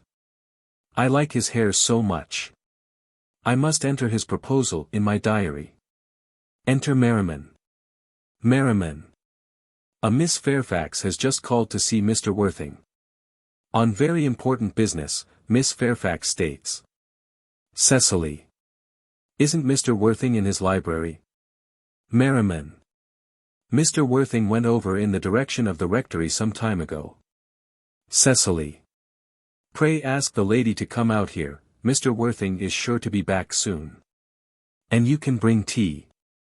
Merriman. Yes, Mississippi. Goes out. Cecily. Miss Fairfax. I suppose one of the many good elderly women who are associated with Uncle Jack in some of his philanthropic work in London. I don't quite like women who are interested in philanthropic work. I think it is so forward of them. Enter Merriman. Merriman. Miss Fairfax. Enter Gwendolen. Exit Merriman. Cecily. Advancing to meet her. Pray let me introduce myself to you. My name is Cecily Cardew. Gwendolen. Cecily Cardew. Moving to her and shaking hands. What a very sweet name. Something tells me that we are going to be great friends. I like you already more than I can say. My first impressions of people are never wrong. Cecily. How nice of you to like me so much after we have known each other such a comparatively short time. Pray sit down. Gwendolen. Still standing up. I may call you Cecily, may I not? Cecily. With pleasure. Gwendolen. And you will always call me Gwendolen, won't you? Cecily. If you wish. Gwendolen. Then that is all quite settled, is it not? Cecily. I hope so. A pause. They both sit down together. Gwendolen. Perhaps this might be a favorable opportunity for my mentioning who I am. My father is Lord Bracknell. You have never heard of Papa, I suppose? Cecily. I don't think so. Gwendolen. Outside the family circle, Papa, I am glad to say, is entirely unknown. I think that is quite as it should be. The home seems to me to be the proper sphere for the man. And certainly once a man begins to neglect his domestic duties he becomes painfully effeminate, does he not? And I don't like that. It makes men so very attractive. Cecily, Mama, whose views on education are remarkably strict, has brought me up to be extremely short-sighted, it is part of her system, so do you mind my looking at you through my glasses? Cecily. Oh. Not at all, Gwendolen. I am very fond of being looked at. Gwendolen. After examining Cecily carefully through a lorgnette. You are here on a short visit, I suppose. Cecily. Oh no. I live here. Gwendolen. Severely. Really? Your mother, no doubt, or some female relative of advanced years, resides here also. Cecily. Oh no. I have no mother, nor, in fact, any relations. Gwendolen. Indeed? Cecily. My dear guardian, with the assistance of Miss Prism, has the arduous task of looking after me. Gwendolen. Your guardian? Cecily. Yes, I am Mr. Worthing's ward. Gwendolen. Oh. It is strange he never mentioned to me that he had a ward. How secretive of him. He grows more interesting hourly. I am not sure, however, that the news inspires me with feelings of unmixed delight. Rising and going to her. I am very fond of you, Cecily, I have liked you ever since I met you. But I am bound to state that now that I know that you are Mr. Worthing's ward, I cannot help expressing a wish you were, well, just a little older than you seem to be, and not quite so very alluring in appearance. In fact, if I may speak candidly. Cecily. Pray do. I think that whenever one has anything unpleasant to say, one should always be quite candid. Gwendolen. Well, to speak with perfect candor, Cecily, I wish that you were fully 42, and more than usually plain for your age. Ernest has a strong upright nature. He is the very soul of truth and honor. Disloyalty would be as impossible to him as deception. But even men of the noblest possible moral character are extremely susceptible to the influence of the physical charms of others. Modern, no less than ancient history, supplies us with many most painful examples of what I refer to. If it were not so, indeed, history would be quite unreadable. Cecily. I beg your pardon, Gwendolen, did you say Ernest? Gwendolen. Yes. Cecily. Oh, but it is not Mr. Ernest Worthing who is my guardian. It is his brother, his elder brother. Gwendolen. Sitting down again. Ernest never mentioned to me that he had a brother. Cecily. I am sorry to say they have not been on good terms for a long time. Gwendolen. Ah. That accounts for it. And now that I think of it, I have never heard any man mention his brother. The subject seems distasteful to most men. Cecily, you have lifted a load from my mind. I was growing almost anxious. It would have been terrible if any cloud had come across a friendship like ours, would it not? Of course you are quite sure that it is not Mr. Ernest Worthing who is your guardian. Cecily. Quite sure. A pause. In fact, I am going to be his. Gwendolen. Inquiringly. I beg your pardon. Cecily. Rather shy and confidingly. Dearest Gwendolen, there is no reason why I should make a secret of it to you. Our little county newspaper is sure to chronicle the fact next week. Mr. Ernest Worthing and I are engaged to be married. Gwendolen. Quite politely, rising. My darling Cecily, I think there must be some slight error. Mr. Ernest Worthing is engaged to me. The announcement will appear in the Morning Post on Saturday at the latest. Cecily. Very politely, rising. I am afraid you must be under some misconception. Ernest proposed to me exactly 10 minutes ago. Shows diary. Gwendolen. Examines diary through her lorgnette carefully. It is certainly very curious, for he asked me to be his wife yesterday afternoon at 5:30. If you would care to verify the incident, pray do so. Produces diary of her own. I never travel without my diary. One should always have something sensational to read in the train. I am so sorry, dear Cecily, if it is any disappointment to you, but I am afraid I have the prior claim. Cecily. It would distress me more than I can tell you, dear Gwendolen, if it caused you any mental or physical anguish, but I feel bound to point out that since Ernest proposed to you he clearly has changed his mind. Gwendolen. Meditatively. If the poor fellow has been entrapped into any foolish promise, I shall consider it my duty to rescue him at once, and with a firm hand. Cecily. Thoughtfully and sadly. Whatever unfortunate entanglement my dear boy may have got into, I will never reproach him with it after we are married. Gwendolen. Do you allude to me, Miss Cardew, as an entanglement? You are presumptuous. On an occasion of this kind it becomes more than a moral duty to speak one's mind. It becomes a pleasure. Cecily. Do you suggest, Miss Fairfax, that I entrapped Ernest into an engagement? How dare you? This is no time for wearing the shallow mask of manners. When I see a spade I call it a spade. Gwendolen. Satirically. I am glad to say that I have never seen a spade. It is obvious that our social spheres have been widely different. Enter Merriman, followed by the footman. He carries a salver, tablecloth, and plate stand. Cecily is about to retort. The presence of the servants exercises a restraining influence, under which both girls chafe. Merriman. Shall I lay tea here as usual, miss? Cecily. Sternly, in a calm voice. Yes, as usual. Merriman begins to clear table and lay cloth. A long pause. Cecily and Gwendolen glare at each other. Gwendolen. Are there many interesting walks in the vicinity, Miss Cardew?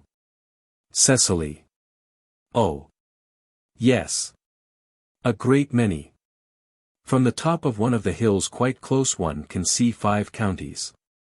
Gwendolen. 5 counties.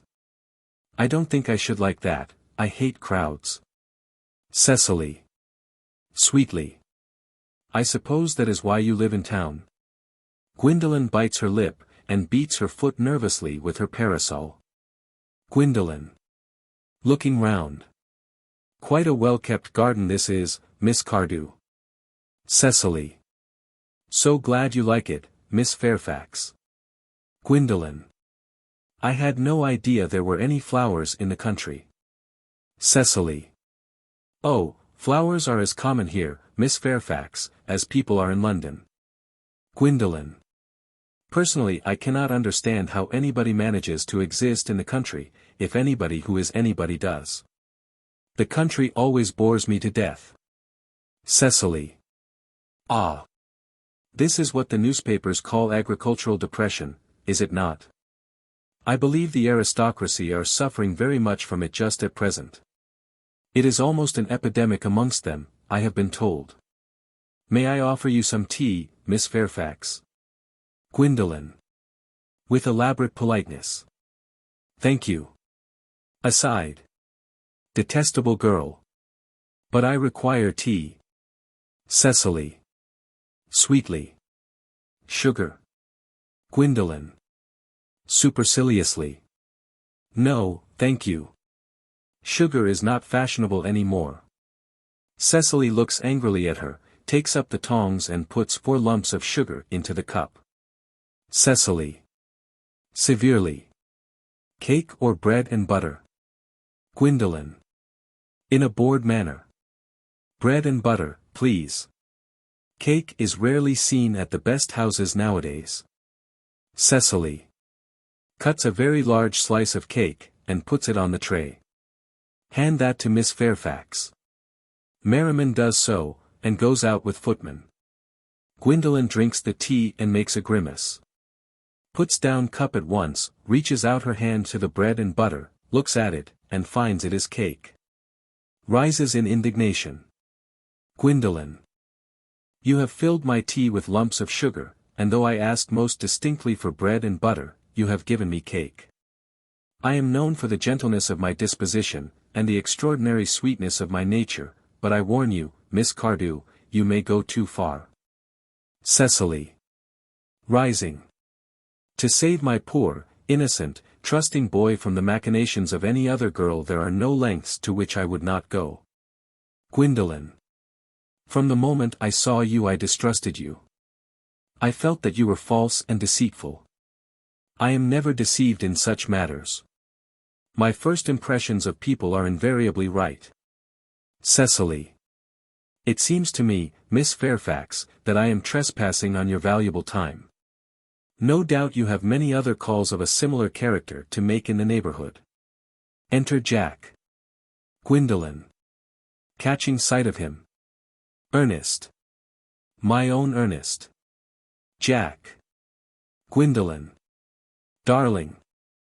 Offers to kiss her. Gwendolen. Draws back. A moment. May I ask if you are engaged to be married to this young lady? Points to Cecily. Jack. Laughing. To dear little Cecily. Of course not. What could have put such an idea into your pretty little head? Gwendolen. Thank you. You may.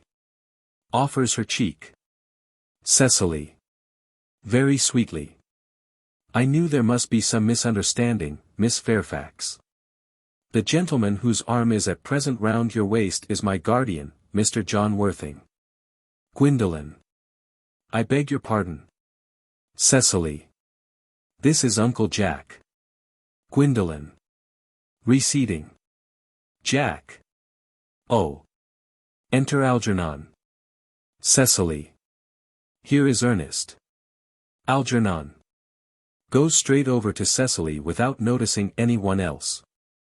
My own love. Offers to kiss her. Cecily. Drawing back. A moment, Ernest. May I ask you, are you engaged to be married to this young lady? Algernon. Looking round. To what young lady? Good heavens. Gwendolen. Cecily. Yes. To good heavens, Gwendolen, I mean to Gwendolen. Algernon. Laughing. Of course not. What could have put such an idea into your pretty little head? Cecily. Thank you. Presenting her cheek to be kissed. You may. Algernon kisses her. Gwendolen. I felt there was some slight error, Miss Cardew. The gentleman who is now embracing you is my cousin, Mr. Algernon Moncrieff. Cecily. Breaking away from Algernon. Algernon Moncrieff. Oh. The two girls move towards each other and put their arms round each other's waists as if for protection. Cecily. Are you called Algernon? Algernon. I cannot deny it. Cecily. Oh. Gwendolen. Is your name really John? Jack. Standing rather proudly. I could deny it if I liked. I could deny anything if I liked. But my name certainly is John. It has been John for years. Cecily. To Gwendolen. A gross deception has been practiced on both of us. Gwendolen. My poor wounded Cecily. Cecily. My sweet wronged Gwendolen. Gwendolen.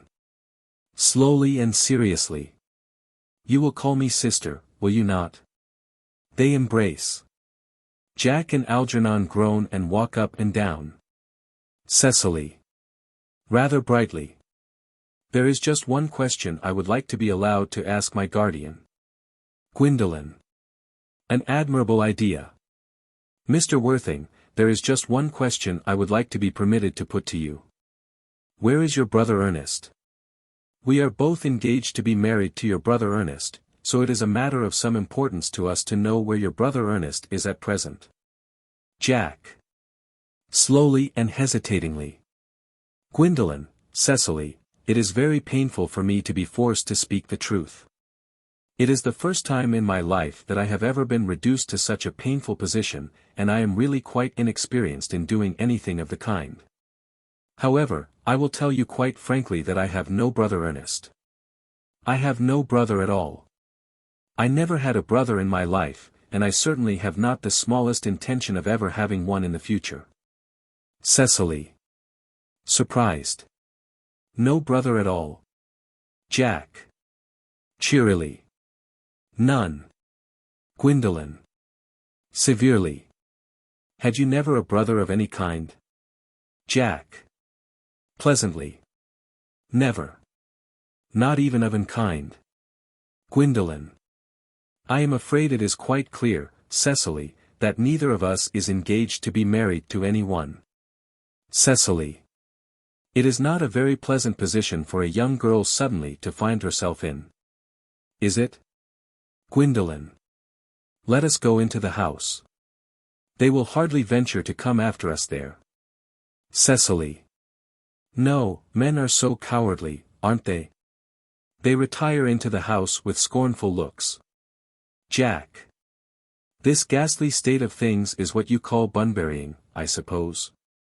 Algernon. Yes, and a perfectly wonderful Bunbury it is. The most wonderful Bunbury I have ever had in my life. Jack. Well, you've no right whatsoever to Bunbury here. Algernon. That is absurd. One has a right to Bunbury anywhere one chooses. Every serious Bunburyist knows that. Jack. Serious Bunburyist. Good heavens. Algernon.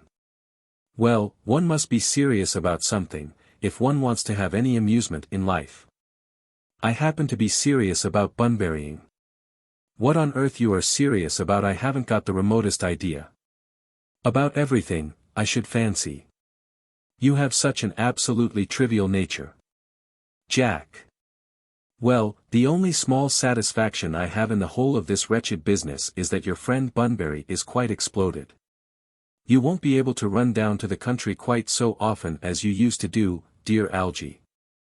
And a very good thing too. Algernon. Your brother is a little off color, isn't he, dear Jack? You won't be able to disappear to London quite so frequently as your wicked custom was. And not a bad thing either. Jack. As for your conduct towards Miss Cardew, I must say that your taking in a sweet, simple, innocent girl like that is quite inexcusable. To say nothing of the fact that she is my ward. Algernon. I can see no possible defense at all for your deceiving a brilliant, clever, thoroughly experienced young lady like Miss Fairfax. To say nothing of the fact that she is my cousin. Jack. I wanted to be engaged to Gwendolen, that is all. I love her. Algernon. Well, I simply wanted to be engaged to Cecily. I adore her. Jack. There is certainly no chance of your marrying Miss Cardew. Algernon. I don't think there is much likelihood, Jack, of you and Miss Fairfax being united. Jack. Well, that is no business of yours. Algernon. If it was my business, I wouldn't talk about it. Begins to eat muffins. It is very vulgar to talk about one's business. Only people like stockbrokers do that, and then merely at dinner parties. Jack. How can you sit there, calmly eating muffins when we are in this horrible trouble, I can't make out. You seem to me to be perfectly heartless. Algernon. Well, I can't eat muffins in an agitated manner. The butter would probably get on my cuffs. One should always eat muffins quite calmly. It is the only way to eat them. Jack. I say it's perfectly heartless you're eating muffins at all, under the circumstances. Algernon. When I am in trouble, eating is the only thing that consoles me. Indeed, when I am in really great trouble, as anyone who knows me intimately will tell you, I refuse everything except food and drink. At the present moment I am eating muffins because I am unhappy. Besides, I am particularly fond of muffins. Rising. Jack. Rising. Well, that is no reason why you should eat them all in that greedy way. Takes muffins from Algernon. Algernon. Offering tea cake. I wish you would have tea cake instead. I don't like tea cake. Jack. Good heavens. I suppose a man may eat his own muffins in his own garden. Algernon. But you have just said it was perfectly heartless to eat muffins. Jack. I said it was perfectly heartless of you, under the circumstances. That is a very different thing. Algernon. That may be. But the muffins are the same. He seizes the muffin dish from Jack. Jack. Algy, I wish to goodness you would go. Algernon. You can't possibly ask me to go without having some dinner. It's absurd. I never go without my dinner. No one ever does, except vegetarians and people like that. Besides, I have just made arrangements with Dr. Chasuble to be christened at 5:45 under the name of Ernest. Jack. My dear fellow, the sooner you give up that nonsense the better. I made arrangements this morning with Dr. Chasuble to be christened myself at 5:30, and I naturally will take the name of Ernest. Gwendolen would wish it. We can't both be christened Ernest. It's absurd. Besides, I have a perfect right to be christened if I like. There is no evidence at all that I have ever been christened by anybody. I should think it extremely probable I never was, and so does Dr. Chasuble. It is entirely different in your case. You have been christened already. Algernon. Yes, but I have not been christened for years. Jack. Yes, but you have been christened. That is the important thing. Algernon. Quite so. So I know my constitution can stand it. If you are not quite sure about your ever having been christened, I must say I think it rather dangerous you're venturing on it now. It might make you very unwell.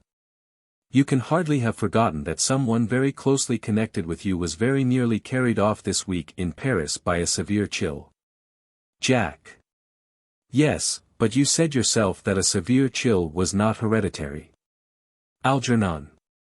It usedn't to be, I know, but I dare say it is now. Science is always making wonderful improvements in things. Jack. Picking up the muffin dish. Oh, that is nonsense, you are always talking nonsense. Algernon. Jack, you are at the muffins again. I wish you wouldn't. There are only 2 left. Takes them. I told you I was particularly fond of muffins. Jack. But I hate tea cake. Algernon. Why on earth then do you allow tea cake to be served up for your guests? What ideas you have of hospitality. Jack. Algernon. I have already told you to go. I don't want you here. Why don't you go? Algernon. I haven't quite finished my tea yet. And there is still 1 muffin left. Jack groans, and sinks into a chair. Algernon still continues eating. Act drop. 3rd act. Scene. Morning room at the manor house. Gwendolen and Cecily are at the window, looking out into the garden. Gwendolen. The fact that they did not follow us at once into the house, as anyone else would have done, seems to me to show that they have some sense of shame left. Cecily. They have been eating muffins. That looks like repentance. Gwendolen. After a pause. They don't seem to notice us at all. Couldn't you cough? Cecily. But I haven't got a cough. Gwendolen. They're looking at us. What effrontery. Cecily. They're approaching. That's very forward of them. Gwendolen. Let us preserve a dignified silence. Cecily. Certainly. It's the only thing to do now. Enter Jack followed by Algernon. They whistle some dreadful popular air from a British opera. Gwendolen. This dignified silence seems to produce an unpleasant effect. Cecily. A most distasteful one. Gwendolen. But we will not be the first to speak. Cecily. Certainly not. Gwendolen. Mr. Worthing, I have something very particular to ask you. Much depends on your reply. Cecily. Gwendolen, your common sense is invaluable. Mr. Moncrieff, kindly answer me the following question. Why did you pretend to be my guardian's brother? Algernon. In order that I might have an opportunity of meeting you. Cecily. To Gwendolen. That certainly seems a satisfactory explanation, does it not? Gwendolen. Yes, dear, if you can believe him. Cecily. I don't. But that does not affect the wonderful beauty of his answer. Gwendolen. True. In matters of grave importance, style, not sincerity is the vital thing. Mr. Worthing, what explanation can you offer to me for pretending to have a brother? Was it in order that you might have an opportunity of coming up to town to see me as often as possible? Jack. Can you doubt it, Miss Fairfax? Gwendolen. I have the gravest doubts upon the subject. But I intend to crush them. This is not the moment for German skepticism. Moving to Cecily. Their explanations appear to be quite satisfactory, especially Mr. Worthing's. That seems to me to have the stamp of truth upon it. Cecily. I am more than content with what Mr. Moncrieff said. His voice alone inspires one with absolute credulity. Gwendolen. Then you think we should forgive them? Cecily. Yes. I mean no. Gwendolen. True. I had forgotten. There are principles at stake that one cannot surrender. Which of us should tell them? The task is not a pleasant one. Cecily. Could we not both speak at the same time? Gwendolen. An excellent idea. I nearly always speak at the same time as other people. Will you take the time for me? Cecily. Certainly. Gwendolen beats time with uplifted finger. Gwendolen and Cecily, speaking together. Your Christian names are still an insuperable barrier. That is all. Jack and Algernon, speaking together. Our Christian names. Is that all? But we are going to be christened this afternoon. Gwendolen. To Jack. For my sake you are prepared to do this terrible thing? Jack. I am. Cecily. To Algernon. To please me you are ready to face this fearful ordeal? Algernon. I am. Gwendolen. How absurd to talk of the equality of the sexes. Where questions of self-sacrifice are concerned, men are infinitely beyond us. Jack. We are. Clasps hands with Algernon.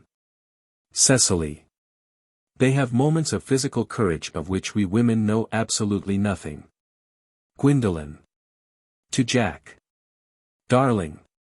Algernon. To Cecily. Darling. They fall into each other's arms. Enter Merriman. When he enters he coughs loudly, seeing the situation. Merriman. Ahem. Ahem. Lady Bracknell. Jack. Good heavens. Enter Lady Bracknell. The couples separate in alarm. Exit Merriman. Lady Bracknell. Gwendolen. What does this mean? Gwendolen. Merely that I am engaged to be married to Mr. Worthing, Mamma. Lady Bracknell. Come here. Sit down. Sit down immediately. Hesitation of any kind is a sign of mental decay in the young, of physical weakness in the old. Turns to Jack. Apprised, sir, of my daughter's sudden flight by her trusty maid, whose confidence I purchased by means of a small coin, I followed her at once by a luggage train. Her unhappy father is, I am glad to say, under the impression that she is attending a more than usually lengthy lecture by the University Extension Scheme on the influence of a permanent income on thought. I do not propose to undeceive him.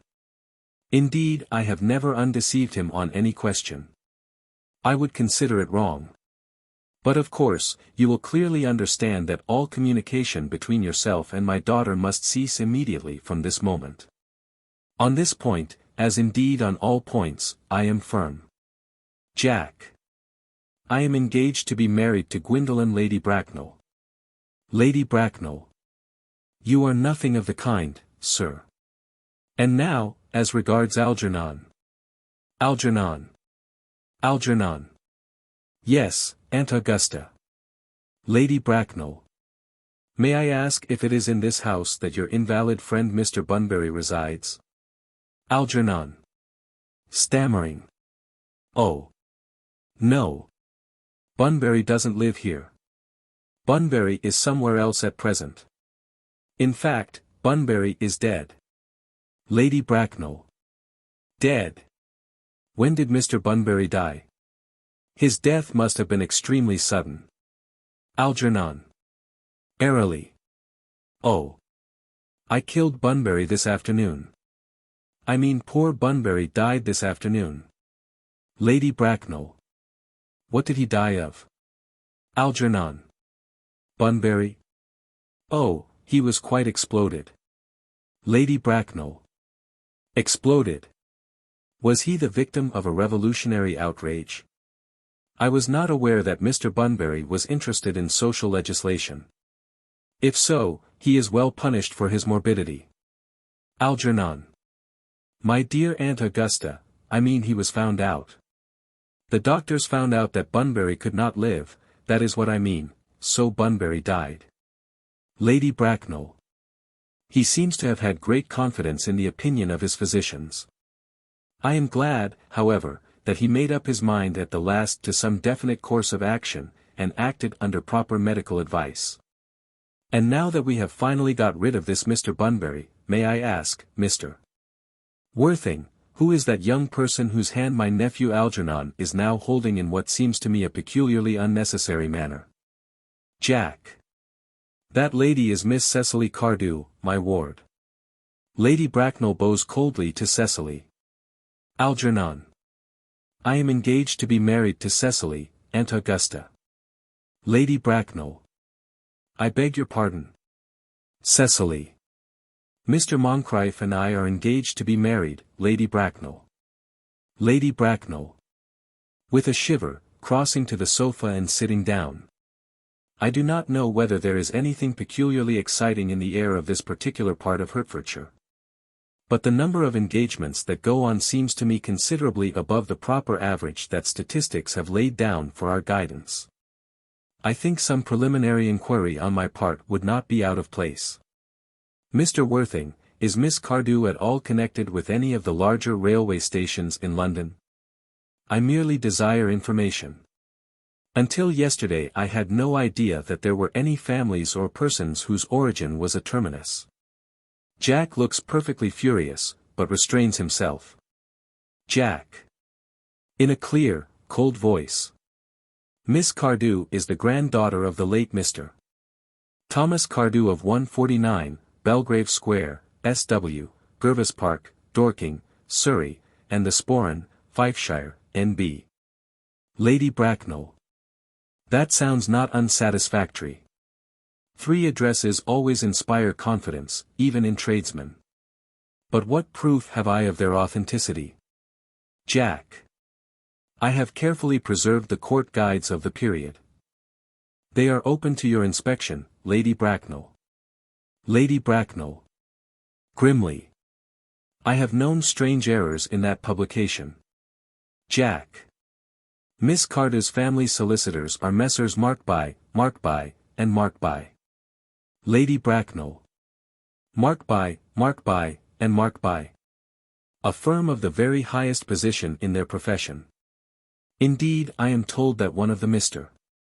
Markbys is occasionally to be seen at dinner parties. So far I am satisfied. Jack. Very irritably. How extremely kind of you, Lady Bracknell. I have also in my possession, you will be pleased to hear, certificates of Miss Cardew's birth, baptism, whooping cough, registration, vaccination, confirmation, and the measles, both the German and the English variety. Lady Bracknell. Ah. A life crowded with incident, I see, though perhaps somewhat too exciting for a young girl. I am not myself in favor of premature experiences. Rises, looks at her watch. Gwendolen. The time approaches for our departure. We have not a moment to lose. As a matter of form, Mr. Worthing, I had better ask you if Miss Cardew has any little fortune. Jack. Oh. About £130,000 in the funds. That is all. Goodbye, Lady Bracknell. So pleased to have seen you. Lady Bracknell. Sitting down again. A moment, Mr. Worthing. £130,000. And in the funds. Miss Cardew seems to me a most attractive young lady, now that I look at her. Few girls of the present day have any really solid qualities, any of the qualities that last and improve with time. We live, I regret to say, in an age of surfaces. To Cecily. Come over here, dear. Cecily goes across. Pretty child. Your dress is sadly simple, and your hair seems almost as nature might have left it. But we can soon alter all that. A thoroughly experienced French maid produces a really marvelous result in a very brief space of time. I remember recommending one to young Lady Lansing, and after 3 months her own husband did not know her. Jack. And after 6 months nobody knew her. Lady Bracknell. Glares at Jack for a few moments. Then bends, with a practiced smile, to Cecily. Kindly turn round, sweet child. Cecily turns completely round. No, the side view is what I want. Cecily presents her profile. Yes, quite as I expected. There are distinct social possibilities in your profile. The 2 weak points in our age are its want of principle and its want of profile. The chin a little higher, dear. Style largely depends on the way the chin is worn. They are worn very high, just at present. Algernon. Algernon. Yes, Aunt Augusta. Lady Bracknell. There are distinct social possibilities in Miss Cardew's profile. Algernon. Cecily is the sweetest, dearest, prettiest girl in the whole world. And I don't care tuppence about social possibilities. Lady Bracknell. Never speak disrespectfully of society, Algernon. Only people who can't get into it do that. To Cecily. Dear child, of course you know that Algernon has nothing but his debts to depend upon. But I do not approve of mercenary marriages. When I married Lord Bracknell I had no fortune of any kind. But I never dreamed for a moment of allowing that to stand in my way. Well, I suppose I must give my consent. Algernon. Thank you, Aunt Augusta. Lady Bracknell. Cecily, you may kiss me. Cecily. Kisses her. Thank you, Lady Bracknell. Lady Bracknell. You may also address me as Aunt Augusta for the future. Cecily. Thank you, Aunt Augusta. Lady Bracknell. The marriage, I think, had better take place quite soon.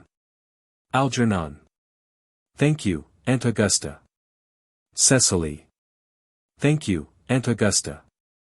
Lady Bracknell. To speak frankly, I am not in favor of long engagements.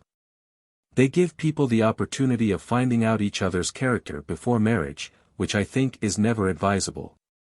Jack. I beg your pardon for interrupting you, Lady Bracknell, but this engagement is quite out of the question. I am Miss Cardew's guardian, and she cannot marry without my consent until she comes of age. That consent I absolutely decline to give. Lady Bracknell. Upon what grounds may I ask? Algernon is an extremely, I may almost say an ostentatiously, eligible young man. He has nothing, but he looks everything. What more can one desire? Jack. It pains me very much to have to speak frankly to you, Lady Bracknell, about your nephew, but the fact is that I do not approve at all of his moral character. I suspect him of being untruthful. Algernon and Cecily look at him in indignant amazement. Lady Bracknell. Untruthful. My nephew Algernon. Impossible. He is an Oxonian. Jack. I fear there can be no possible doubt about the matter. This afternoon during my temporary absence in London on an important question of romance, he obtained admission to my house by means of the false pretense of being my brother.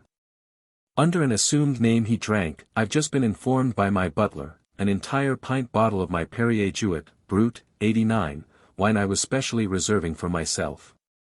Continuing his disgraceful deception, he succeeded in the course of the afternoon in alienating the affections of my only ward.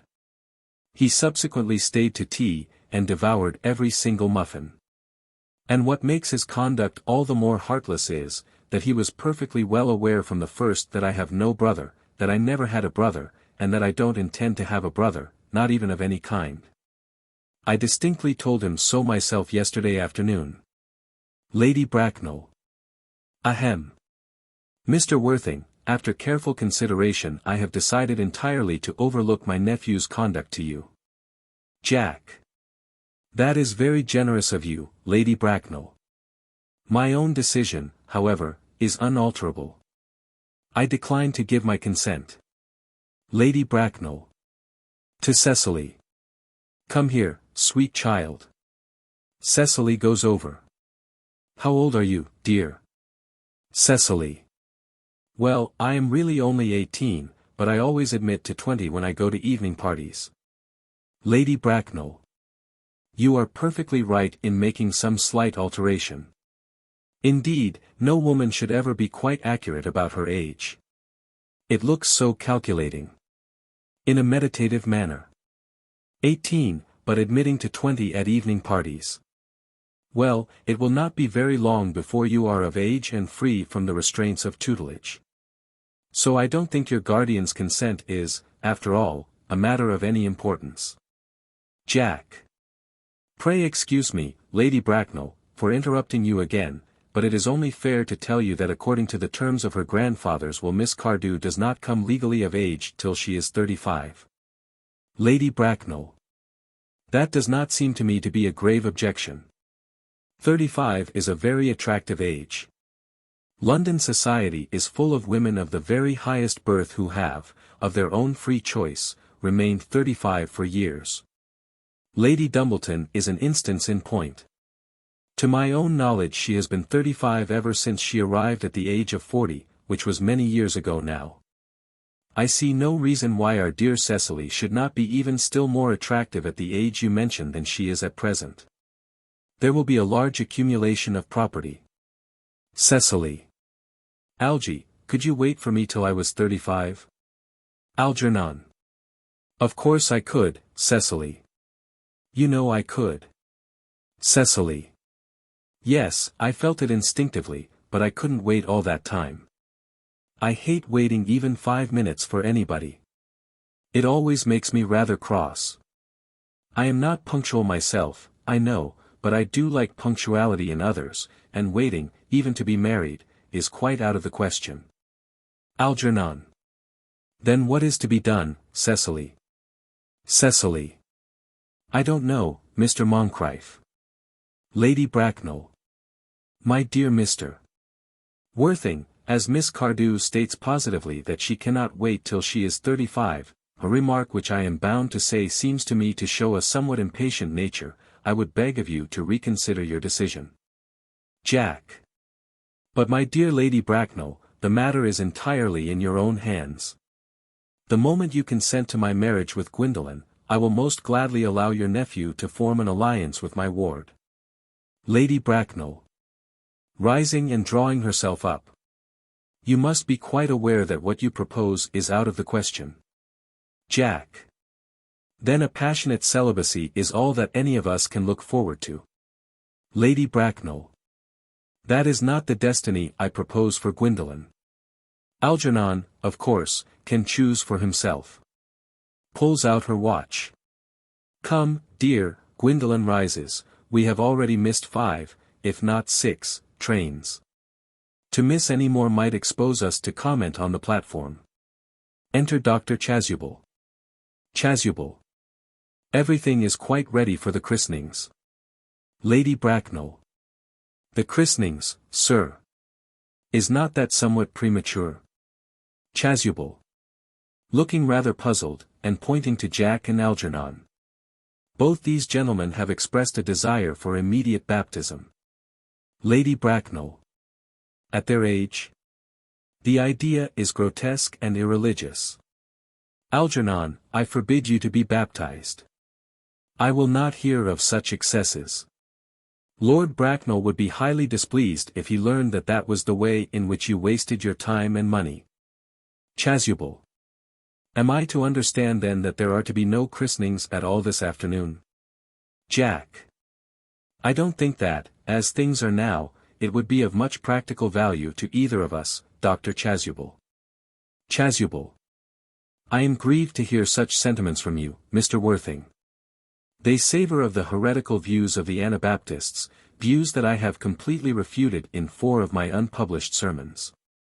However, as your present mood seems to be one peculiarly secular, I will return to the church at once.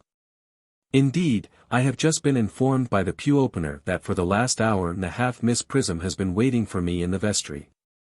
Lady Bracknell. Starting. Miss Prism. Did I hear you mention a Miss Prism? Chasuble. Yes, Lady Bracknell. I am on my way to join her. Lady Bracknell. Pray allow me to detain you for a moment. This matter may prove to be one of vital importance to Lord Bracknell and myself. Is this Miss Prism a female of repellent aspect, remotely connected with education? Chasuble. Somewhat indignantly. She is the most cultivated of ladies, and the very picture of respectability. Lady Bracknell. It is obviously the same person. May I ask what position she holds in your household? Chasuble. Severely. I am a celibate, madam. Jack. Interposing. Miss Prism, Lady Bracknell, has been for the last 3 years Miss Cardew's esteemed governess and valued companion. Lady Bracknell. In spite of what I hear of her, I must see her at once. Let her be sent for. Chasuble. Looking off. She approaches, she is nigh. Enter Miss Prism hurriedly. Miss Prism. I was told you expected me in the vestry, dear Canon. I have been waiting for you there for an hour and 3/4. Catches sight of Lady Bracknell, who has fixed her with a stony glare. Miss Prism grows pale and quails. She looks anxiously round as if desirous to escape. Lady Bracknell. In a severe, judicial voice. Prism. Miss Prism bows her head in shame. Come here, Prism. Miss Prism approaches in a humble manner. Prism. Where is that baby? General consternation. The canon starts back in horror. Algernon and Jack pretend to be anxious to shield Cecily and Gwendolen from hearing the details of a terrible public scandal.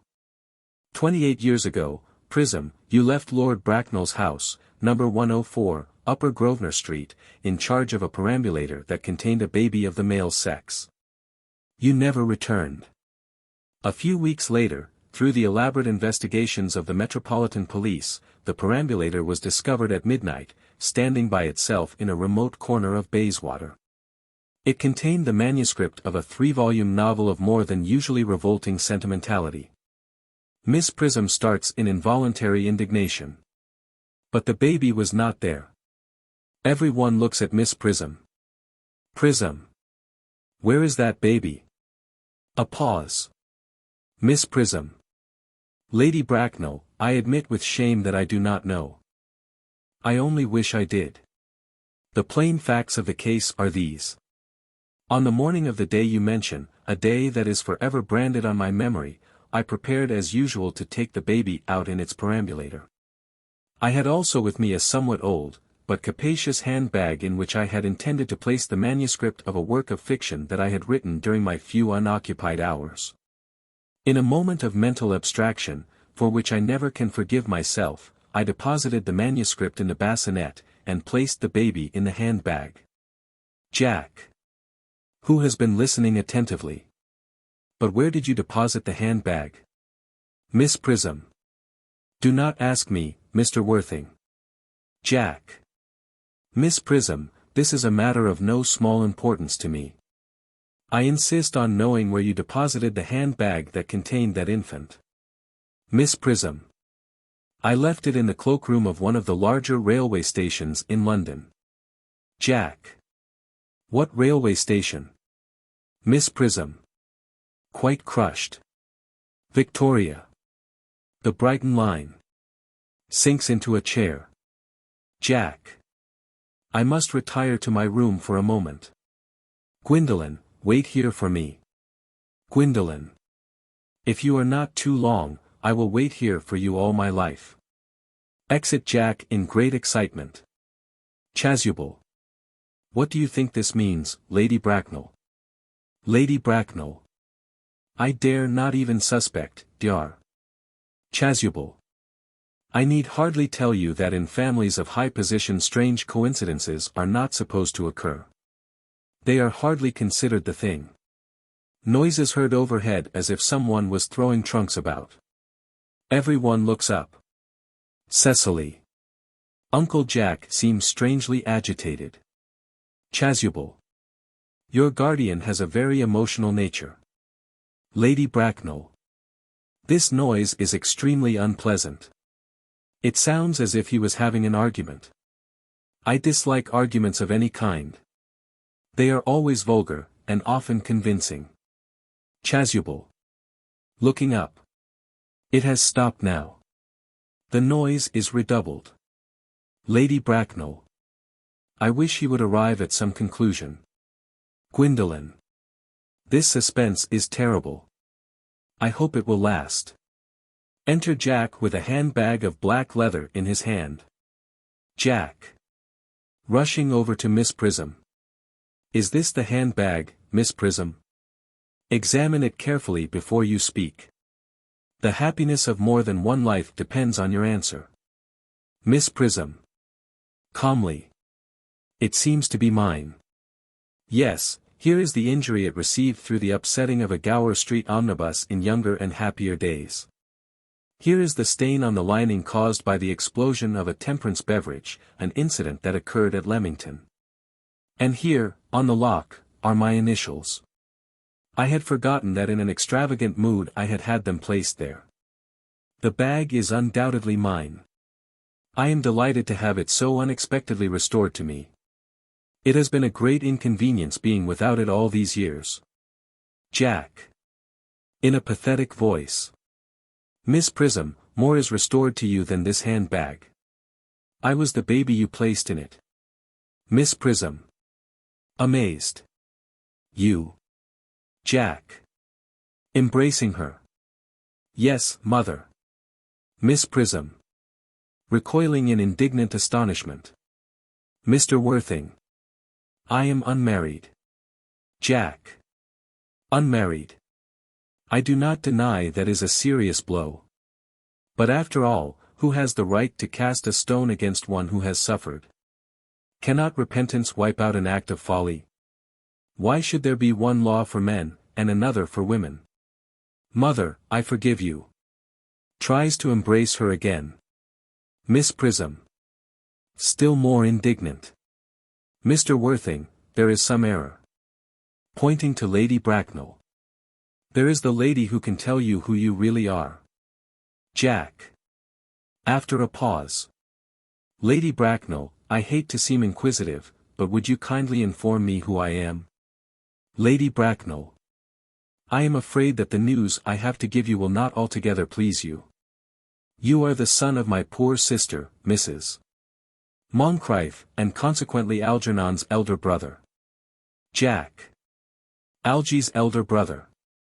Then I have a brother after all. I knew I had a brother. I always said I had a brother. Cecily, how could you have ever doubted that I had a brother? Seizes hold of Algernon. Dr. Chasuble, my unfortunate brother. Miss Prism, my unfortunate brother. Gwendolen, my unfortunate brother. Algy, you young scoundrel, you will have to treat me with more respect in the future. You have never behaved to me like a brother in all your life. Algernon. Well, not till today, old boy, I admit. I did my best, however, though I was out of practice. Shakes hands. Gwendolen. To Jack.